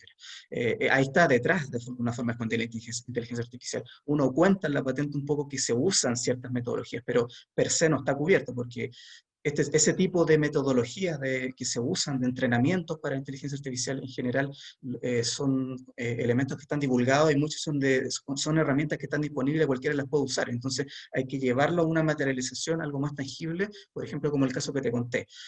Si ahora solo se reduce, o no es que sola, exclusivamente una parte se reduce a tenerlo en un tablet o en algo, en algún sistema informático, una aplicación, un software, es justamente derecho de autor, no hay otra salida. Pero eso se puede complementar porque a veces no es suficiente tener eso, tiene que haber un manual detrás, y el manual quizás da mucho más tips o refleja más como el know-how o lo que se necesita para poder procesar y usar esa información de forma correcta. Entonces por eso hay que verlo de la forma más integral posible. Pero así como la inteligencia artificial per se, no podríamos adueñarnos de eso, por ejemplo. Tiene que estar aterrizado un problema técnico, un ámbito técnico particular, y eso ver las aristas a través de esas modalidades. No sé si aclaré un poco o enredé más. Sí, no, a mí me queda muy claro y también creo que la audiencia. El profesor Jorge Álvarez pregunta, y es la misma duda que tenía yo, y probablemente estaba un poco más dirigida a Álvaro, aunque la puede responder cualquiera de ustedes, es cómo visualizan la generación de una oficina para el apoyo y generación de la transferencia. Desde los primeros pasos básicos, bueno, pone contexto UMSE. Plantearte, Álvaro y Vicente y Belén, en el fondo es cómo partir. Yo entiendo que cuando uno ve el equipo de usted, es un equipo bastante extenso, hay varios coordinadores por distintos niveles, hay una subdirectora que es Maida, creo que es abogada, el equipo de usted es bastante extenso, completo, entiendo que ya llevan varios años y han liderado muchos procesos justamente de patente, emprendimiento y transferencia. Pero para partir, ¿cómo lo recomiendan? ¿Cuántos debieran ser? ¿Qué características debieran tener? ¿Cómo incubamos esta primera idea para poder finalmente desarrollar nuestra primera oficina de transferencia y licenciamiento? Gracias, César. Sí, lo que plantea Joel es bien interesante. Fíjate que nosotros ahora aceptamos invitaciones porque si nos hubiesen invitado hace 15 años atrás o hace 10 años atrás no teníamos nada que contarles. Así que, por supuesto, ahora que somos más y qué sé yo, nos exponemos. Les quiero decir con esto que en la práctica esto es un proceso evolutivo que efectivamente parte desde muy poquito, desde cero. A nosotros, la mayoría de nosotros nos tocó estar desde el origen. Entonces, nosotros desarrollamos una suerte como de metodología que hablamos de las 5 reglas de oro de cómo armar esta cuestión. Y que de hecho lo estamos escribiendo. Y yo te diría que producto de nuestra experiencia lo hemos visto de la siguiente forma. La primera regla de oro para que esto funcione es que las autoridades estén absolutamente convencidos de que esto es relevante. Cuando digo las autoridades, hay que ver quiénes son las autoridades dependiendo de cada ámbito. Será un rector, un presidente de una junta, un gerente general, un decano, un director de escuela, no lo sé, pero las máximas autoridades tienen que estar absolutamente convencidas. A nosotros nos toca asesorar a muchas universidades fuera del país, entonces nos dicen, oye, es que nuestro rector no está convencido. Entonces nosotros decimos, mira, hay dos caminos, o búscate otro trabajo, o convence al rector. Pero no empieces a hacer la pega si es que no están convencidas las autoridades, es imposible. En cualquier ámbito de cosas, obviamente es ese, pero por sobre todo en los temas de innovación. Entonces, lo primero, autoridades altamente convencidas. Fernando pregunta qué estrategia utilizamos para convencer. Bueno, en el caso nuestro, yo creo que el rector está bastante cercano, pero hay ciertas estrategias que nosotros siempre recomendamos. Uno, por ejemplo, que el rector, voy a hablar del rector si es que fuese la máxima autoridad. Si el rector o la rectora estudió en el extranjero y su posgrado en una institución en donde esto es relevante, bueno, vayan o llévenlo a donde esa institución que ya es relevante para él o para ella, pueden ver cómo lo hicieron otros. Lo otro que hacíamos es que cuando los rectores tenían viajes ya programados, incluíamos dentro de su agenda alguna actividad para visitar laboratorio, cosas que estaban funcionando. O sea, no le creábamos actividades adicionales, sino que dentro de sus actividades le incorporábamos estas cositas, entonces no le transformábamos, no era un gran esfuerzo, sino que a través de sus visitas, qué sé yo, o incluso acá mismo en Chile, nosotros hemos recibido a muchos vicerrectores, rectores, para ver cómo lo hacen otros, sus pares comparados. Entonces, existen ciertos mecanismos para convencer, pero lo primero es que estén convencidos. Lo segundo son reglas claras. Necesitamos reglamentación, regulaciones. Ya Vicente contaba que el 4 de julio se acaba de aprobar la segunda versión después de 10 años. Entonces, las reglas son fundamentales. Vean si tienen un reglamento de propiedad intelectual, si no créenlo, o normativas, muchas veces las tienen y no lo saben. Así que las reglas, eso es lo segundo. Lo tercero es la estrategia y la estructura. O sea, esto necesita una estrategia y necesita una estructura. Y aquí también alguna recomendación. Fíjense en cuál es la estrategia de la institución. En general, en nuestro caso, a cada 5 años hacen los planes estratégicos. Verifiquen el plan estratégico de la UNCE y verifiquen en cuál de esos pilares la innovación contribuye. Entonces, que la innovación no sea una estrategia adicional, que no sea un trabajo adicional, que sea algo que contribuya a alcanzar el objetivo que la universidad ya persigue. Tiene que mejorar, no sé, los indicadores de acreditación. Bueno, la innovación, no sé qué. Tiene que mejorar la vinculación con el medio. Bueno, a través de entonces, que esta innovación ayude a la estrategia y no sea un trabajo adicional. Y las últimas dos cosas, cultura de innovación, generen webinarios, inviten gente, hagan seminarios, metan talleres. La gente tiene que saber de esto. Hoy día es impresionante como en la Católica la mayoría dice, no, la transferencia, pero hace 10 años atrás esta cuestión, o sea, nadie quería esto, ¿no? Y por último, obtengan casos de éxito en el corto plazo. Concéntrense en obtener casos de éxito en el corto plazo. Da lo mismo si es un gran negocio, un mal negocio, si lo dejamos gratuito, disponible, bien decía César. La mayoría de nuestras tecnologías están gratuitas en el mercado, o son software de descarga gratuita. Lo importante es que demuestren que esto funciona. Entonces, concéntrense, aunque sea un esfuerzo inhumano poder transferirlo, concéntrense en obtener resultados de éxito en el corto plazo. Eso es César. Perfecto, gracias Álvaro. Miren, bueno, aquí nos pregunta Fernando cuáles fueron las principales barreras. Entiendo que hay de mucho tipo y cada institución tiene sus distintas barreras. Quería ir a la siguiente pregunta de nuestra decana, que es un poco más compleja y sofisticada. Dice, ¿cuál es la reflexión que hace ustedes, la UC, respecto a la atención ética de la innovación orientada al transhumanismo? Y por otra parte, a la inteligencia artificial que podría transformar la autonomía humana, yo lo miro esta pregunta y estamos un poco al borde de la ciencia ficción de los años 70. O sea, hoy día estamos justamente en ese límite donde la inteligencia artificial va a transformar de una otra forma, o ido transformando la autonomía humana. O sea, cuando yo elijo una película en Netflix, lo hace una inteligencia artificial, que me ofrece en el fondo el producto que él sabe que a mí me gusta, ¿ya? Como sugerencia. Entonces, efectivamente hay elementos éticos, tensiones éticas en estos procesos de innovación, y obviamente está involucrado la ética de la transferencia, qué transferir y qué no transferir. Abro la pregunta. A ver, súper interesante, decana. El transhumanismo efectivamente pega muy fuerte con el tema de innovación. Y me gustaría poner el siguiente ejemplo. Lo que hoy día nos parece antiético, en un tiempo futuro nos va a parecer de lo más normal y al revés, ¿no es cierto? Lo que hoy día nos parece muy normal, en un futuro nos va a parecer que es muy inadecuado. Entonces, primero esta cuestión va evolucionando. ¿Y qué les quiero decir con esto? A propósito del transhumanismo, lo clásico de la cirugía reparadora o estética. Cuando surgieron las cirugías estéticas, era precisamente posguerra para poder hacer reconstrucción, sobre todo faciales, de la gente que estaba en guerra. Y resulta que hoy día, si alguien quisiera mejorarse la nariz por un tema estético, lo puede hacer sin ningún problema. Entonces, a ver, esto era para volver a tener las características iniciales, no es este transhumanismo, pero hoy día básicamente es transhumanismo, y nadie lo cuestiona. Fíjense que probablemente varias de las personas que están acá se han operado a la vista. O sea, lo que ha pasado es que yo no veía bien y me intervine y ahora veo mucho mejor, ¿no? Y puedo ver mucho mejor que incluso probablemente cuando nací, si es que nací ya con algún problema.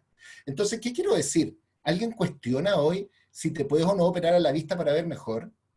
Probablemente no. Entonces, eso es parte del transhumanismo. Entonces, sí, existen ciertas barreras, existen ciertas normas éticas.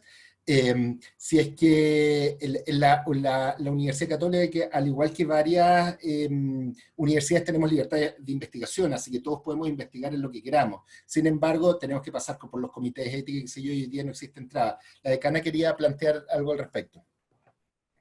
Sí, decana, puede encender su micrófono, por favor. Gracias, doctor Osorio. A ver, yo quería aclarar, lo que aquí se está planteando es poshumanismo. El poshumanismo tiene que ver con mejorar las características o la epigenética de las personas, en donde es indudable que el César está usando lentes, yo también uso lentes. No es eso. El transhumanismo se refiere a la variación del genoma humano, o sea, la variación de aquellas características que son heredables, por lo tanto hay una intervención de las células madre. Ese es transhumanismo. Entonces acá el tema es súper tensionado, porque una vez más, si se logra avanzar a la 20.120, que es la ley de genoma humano, ¿cierto?, que está prohibida por la OMS hoy día, pero que China se desmarcó, si usted sabe, ¿cierto?, ha sido el único país, pero es una amenaza absoluta. Entonces lo que hace es que una vez más la brecha entre las posibilidades o las características socioeconómicas de las personas podría estar profundizándose en un mediano plazo, dado que las personas que van a poder acceder a tener hijos a la carta con superdotadas habilidades, ¿cierto?, van a ser los que tienen más recursos. Hoy día nuestras habilidades cognitivas son aleatorias. Hoy día todavía las potencialidades son aleatorias, por lo tanto podemos tener nobeles como nuestro Pablo Neruda, ¿cierto?, como Gabriela Mistral, o muchos de nosotros que podemos haber estudiado con becas. Pero el transhumanismo coloca una amenaza en la equidad del acceso a las oportunidades, pero además genera a un humano 2.0, y que para muchos autores esto significa el término de la humanidad, en el sentido de que hay una transmutación. Entonces podríamos tener personas que compren, no sé, hijos que vean como un felino, que escuchen como los cetáceos, en fin. A eso me refiero al límite el concepto transhumano no es lo mismo que poshumano. Y la segunda parte de la pregunta, no sé si la veo después, César, o preferiría que nos cuenta Álvaro acá, porque es una pregunta completa. Sí. Decana, yo no le voy a decir lo que yo pienso, sino lo que yo creo que va a ocurrir. Y yo creo que todo lo que usted está relatando va a ocurrir. Y lo que va a pasar es que en algún horizonte de tiempo de mediano o largo plazo vamos a tener deportistas que van a poder correr más rápido por ciertas intervenciones. Yo creo que va a pasar eso. Ya pasó. Me guste, ¿no? Ya pasó. De hecho, profesor, le comento que se creó un reglamento especial para los Juegos Paralímpicos, para las personas que tenían prótesis, porque se vio que las capacidades mecánicas, o sea, tienen que ser competencias entre iguales. Ya eso fue tema, Efectivamente. Oiga, y podemos empezar a mezclar también qué pasa con los transgéneros y las capacidades. Entonces, es un mundo, entonces lo que creo es que eso va a ocurrir. Por lo tanto, lo que tenemos que estar preparados y tenemos que irnos adaptando. Entonces, así como hoy día con las redes sociales, resulta que muchos de los que tienen redes sociales y nuestros alumnos, sin darse cuenta y qué sé yo, dan acceso a saber, a la ubicuidad, a saber dónde están permanentemente, qué hacen permanentemente, y sin darnos cuenta. Entonces lo que pasó en algún minuto es que los países tuvieron que empezar a controlar eso, y hoy día Chile está en medio de una discusión sobre el uso confidencial de datos. Sí. Entonces, ¿qué les quiero plantear? Es que hoy día tenemos el gran desafío que la innovación, la ciencia y la tecnología está avanzando mucho más rápido de lo que nuestras sociedades pueden avanzar y se pueden adaptar incluso en términos normativos. Por lo tanto, yo creo que no tenemos posibilidad de controlarlo. Lo que vamos a tener que tener es la capacidad de irnos adaptando y de ir generando leyes que nos protejan, pero yo creo que efectivamente va a haber esta suerte de intervención. No van a haber acuerdos internacionales en donde las grandes potencias van a estar, ya usted lo decía, lo que está pasando con nuestro aliado asiático, ¿no es cierto? No se van a enmarcar. Entonces, yo creo que hoy día nos embarcamos en eso. Tenemos que entender que ese es el camino. Por lo tanto, vamos a tener que hacer muchos esfuerzos en tener estas discusiones, en autocuidarnos, en restringirnos, en que haya leyes que nos protejan, porque siento que ya no nos podemos bajar de ese carro. Okay, dije que no iba a decir lo que opinaba, pero lamentablemente. Ok, gracias, profesor. Decana, su segunda pregunta, entonces, la segunda parte. Ok, no sé si se entiende, pero la segunda pregunta tenía que ver con la autonomía humana, porque lo que se ha visto y hoy día ocurre, que hay muchas decisiones que están decididas por inteligencia artificial, una de uso diario nuestro, ¿cierto? El uso del Waze. ¿Por dónde se tiene que ir? Hay un otro, es una inteligencia artificial que nos está decidiendo, y en algunos países ya existe la amenaza, especialmente en países desarrollados, en donde existe una orientación de compra, ¿cierto? Basta con que uno haga una búsqueda sencilla y le empiezan a aparecer por todos lados oferta o crédito, lo que sea. Bueno, entonces existe un continuo desplazamiento de un sistema de probabilidades de su elección y preferencia, donde está el clientismo, ¿cierto? Versus una renuncia del humano respecto a lo que es sus libertades de decisión. Y a futuro vamos a tener, ya existen en realidad, pero modo de prueba, autos que se manejan solos, en fin. Y se espera que también existan muchos sistemas comparados de simulaciones financieras, en fin. Estamos pasando a un desplazamiento cómodo, estamos en la etapa de confort, ¿cierto? En donde el sistema de probabilidades nos muestra o reduce el error del riesgo del humano, ¿eh? Pero detrás de eso, en el largo plazo, existe una denaturalización también de una de las principales características que nos transforma en personas y que tiene que ver con las libertades de decisión. Y esa es mi preocupación, ¿cómo lo ven ustedes? Porque en el discurso que han tenido hasta ahora, está orientado al levantamiento de necesidades y que tiene que ver que en el fondo con el clientismo, porque yo estoy preparando productos que les son útiles o que me van a rentabilizar de alguna manera, desde el ego de la producción o desde la rentabilidad financiera. Pero la pregunta es, ¿cuál es el límite de aquello que se puede ofrecer cuando de alguna manera se hipotecan otros valores que son más sustantivos en un largo plazo? Si es que eso está, porque por ejemplo la respuesta del profesor Osa recién, claramente existe una adaptabilidad a un proceso que es invariable, ¿cierto? Desde su punto de vista es, o te adaptas o te quedaste abajo, o sea, algo así como, no hay nada que hacer, tratemos de resguardarnos lo más posible del marco regulatorio, sin negar que el proceso va a existir, ¿cierto? Entonces, en esta otra variable que es la innovación, en donde existe sí una mayor intervención de nuestro nivel, que es qué es aquello que se puede innovar o hasta dónde puede intervenir en la vida, asumiendo que los otros no tienen una medida de libertades realmente de autonomía, sino que de alguna manera lo humano, si bien es bien, tiene un alto desarrollo individual, en los hechos funciona desde los colectivos, desde las adaptabilidades culturales y desde las modas. O sea, cada vez tenemos un menor desarrollo de la individualidad, a pesar de la globalización. Y eso se constituye, a mi modo de ver, en una amenaza a futura de cómo enfrentamos desde la tensión ética la variable valórica del bien mayor con lo que es una rentabilidad de mediano y corto plazo en fin de la innovación.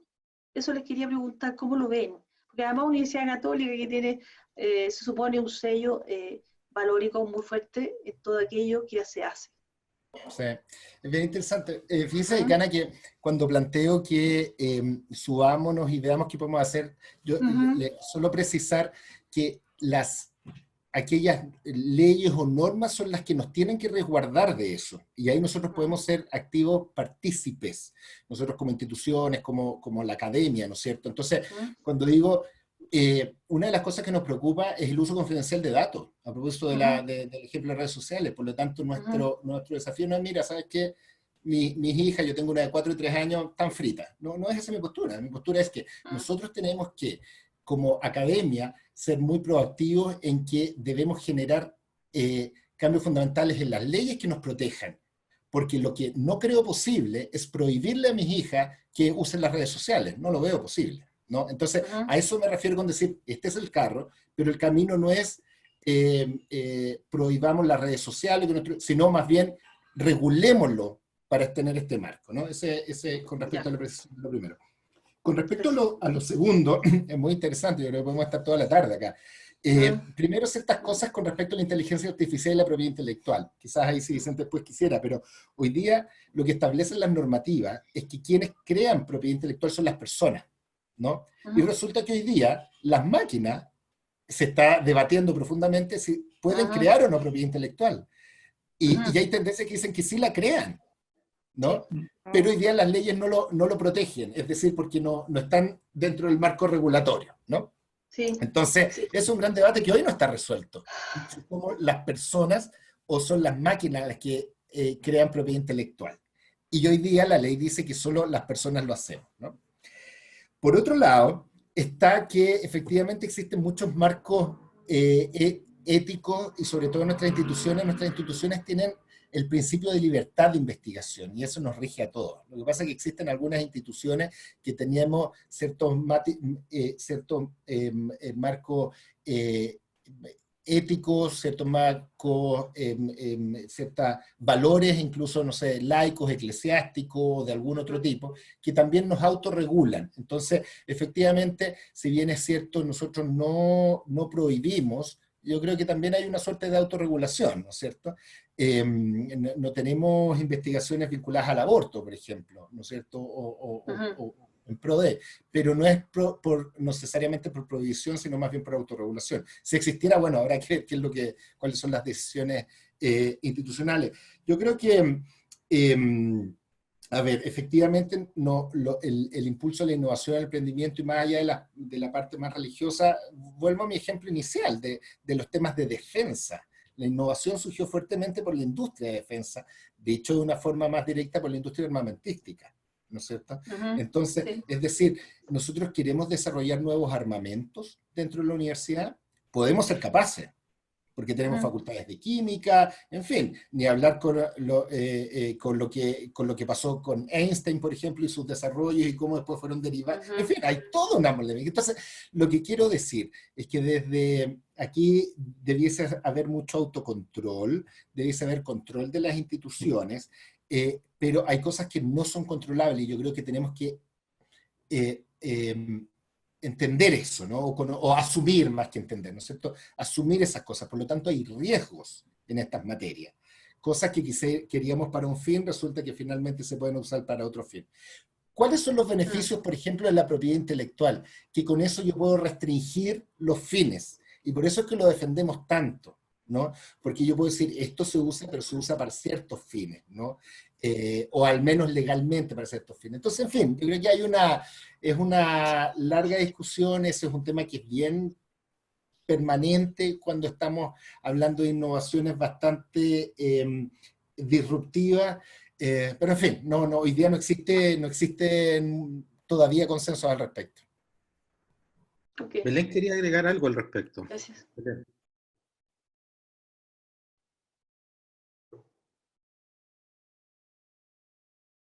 El micrófono. El micrófono se escucha mejor.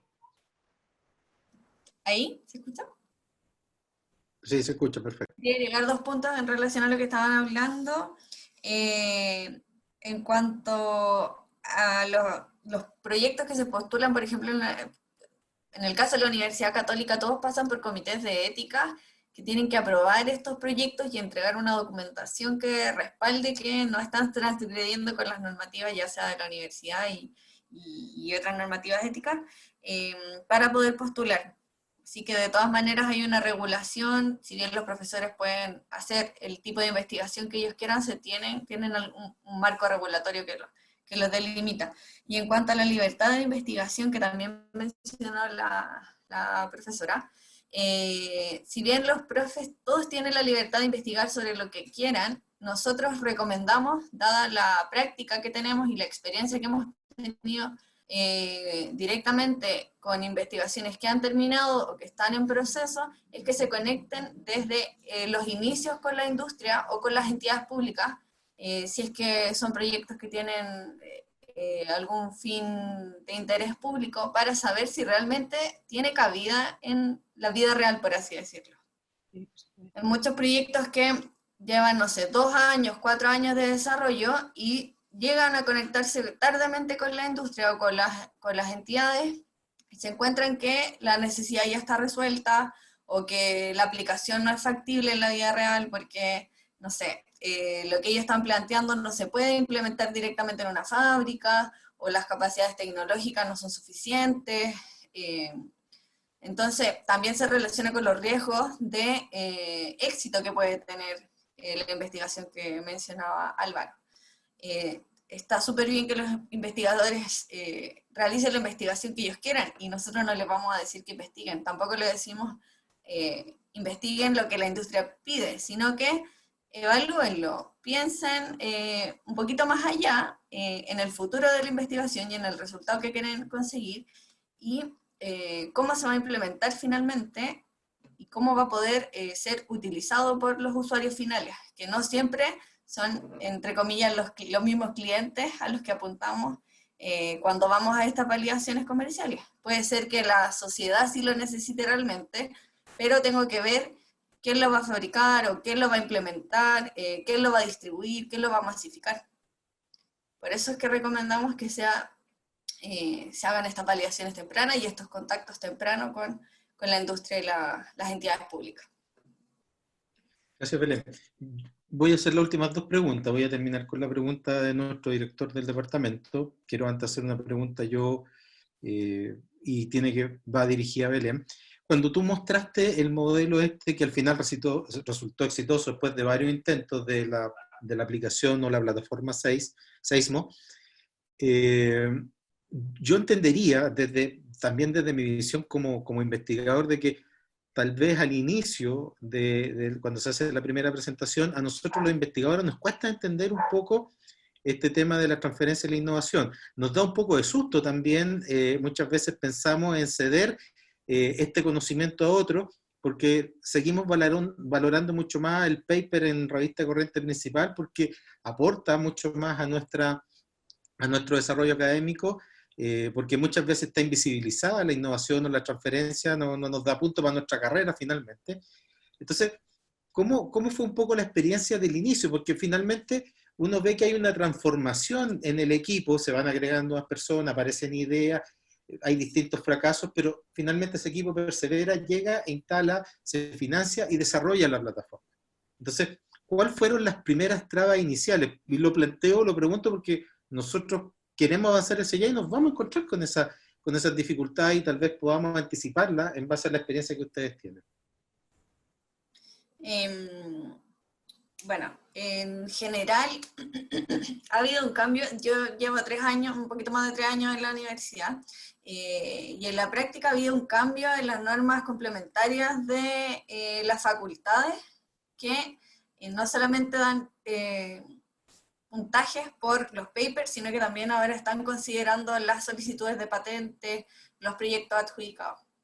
Entonces, súper importante lo que mencionaba Álvaro, que no sean, o sea, que la intención de innovar y de sumarse al cambio venga de más arriba, venga de los decanos, venga del rector, venga del vicerrector, para que se generen cambios en las normativas internas de cada escuela. En el caso de la universidad, de la UC, cada escuela tiene sus propias normativas, entonces hay que ir hablando con cada escuela en particular. Y en la práctica, en mi caso, Lo más difícil es que el equipo se interiorice con su propia propuesta, porque tienen una idea, pero hay que aterrizarla, saber realmente, en parte, resolver las preguntas que yo planteé en la lámina. De las preguntas. ¿Cuál es la propuesta de valor que tengo? ¿La propuesta de valor está bien orientada o no? Y la única forma que puedo saber si la propuesta de valor que tengo o que estoy ofreciendo es la correcta es preguntando a mis potenciales clientes. Quizás estoy equivocado en los clientes que tengo.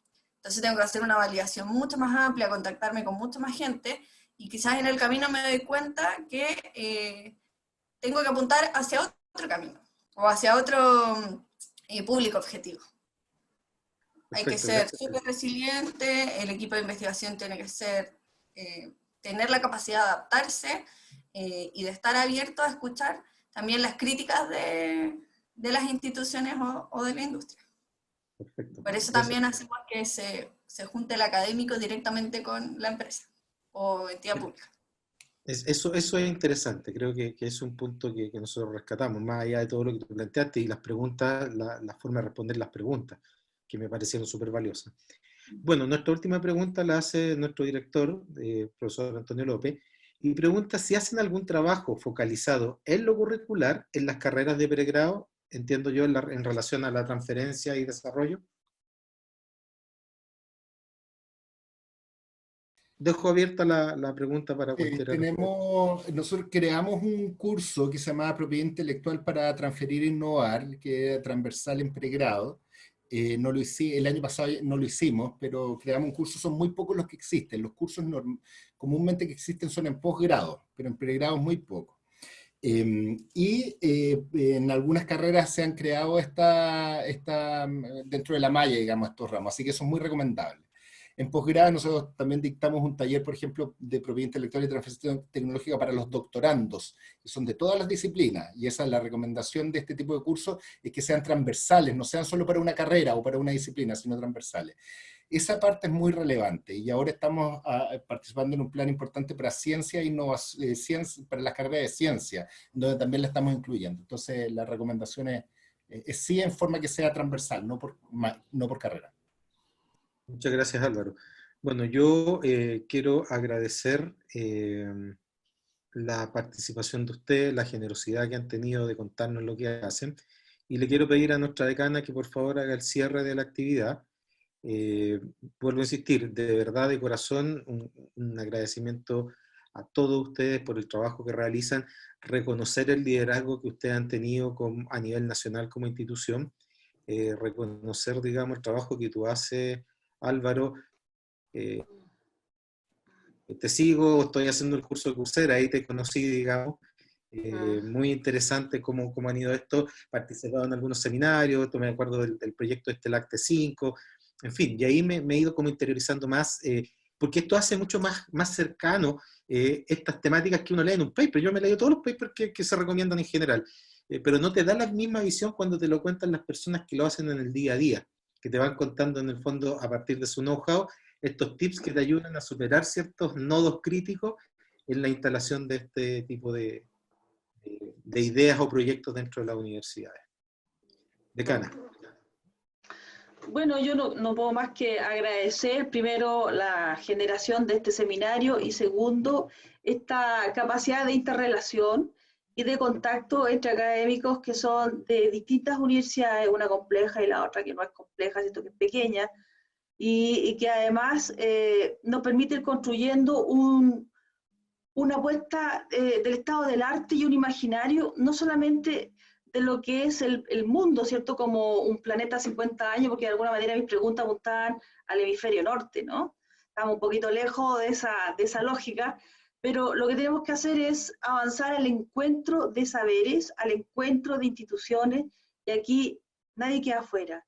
Entonces, cuando existe voluntad de intercambio de ideas, cuando existe voluntad de soñar lo que viene, de cómo avanzamos, lo que decía un poco Álvaro, no hay que negarse, pero hay que regular para protegerse. O sea, tenemos que avanzar hacia factores protectores desde lo normativo. En fin, yo quisiera agradecerles entonces esta posibilidad de compartir de compartir y de compartirse, porque acá también se comparte la propia experiencia, se comparte la biografía, se comparte las visiones de mundo. Aquí no se trata solo del paper, que uno lo puede leer en forma de autónoma, ¿cierto? Sino que se trata de construir academia en un sentido universitario.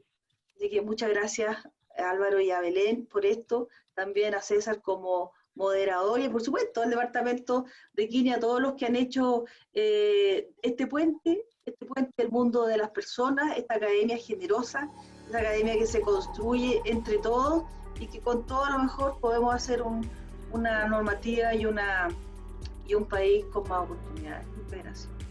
Decana, olvidó a Vicente. A Vicente Oviedo. Estaba pensando, me he dado cuenta que olvidé a Vicente, efectivamente que no lo estaba mirando aquí en la pantalla, y por supuesto a los tres y a todos los que podrían haber estado también detrás de las exposiciones que ustedes representan. Así es que gracias a los que vinieron, a los que estamos, Fernando que estoy viendo ahí, a todos, bueno, en fin, gracias César. Nada. Muchas gracias y hasta luego. Esto creo que ha sido un éxito para nosotros, tal vez no en términos de convocatoria, porque nunca fue pensado en una convocatoria amplia, pero sí en quien habla ha generado una visión distinta, Álvaro, Belén, Vicente. Creo que cada vez me quedan más claros los pasos que hay que seguir. Creo que los papers dejan muchas cosas ocultas y ustedes generosamente han revelado aquello que no está escrito, ¿ya? Pero que sí está escrito con sudor y sangre el trabajo de cada uno de ustedes. Agradezco a la Universidad Católica, a la Dirección de Transferencia y Desarrollo, la oportunidad de compartir con nosotros. Y yo desde ya, tal vez siendo un poco patudo, los quiero comprometer porque en algún momento los voy a ir a visitar, cuando podamos visitar, ¿no es cierto?, para poder hacer cosas en conjunto. Creo que el trabajo que ustedes desarrollan es muy valioso y tienen mucha experiencia que efectivamente compartieron acá, pero ciertamente hay muchos elementos que se pueden seguir compartiendo. Un abrazo a la distancia. Muy bien. Gracias a ustedes. Muchas gracias. Adiós. Muchas gracias. Adiós. Adiós, Gracias. Belén. Saludos a todos. Chao. Saludos. Chao, Belén. Gracias. Hasta luego.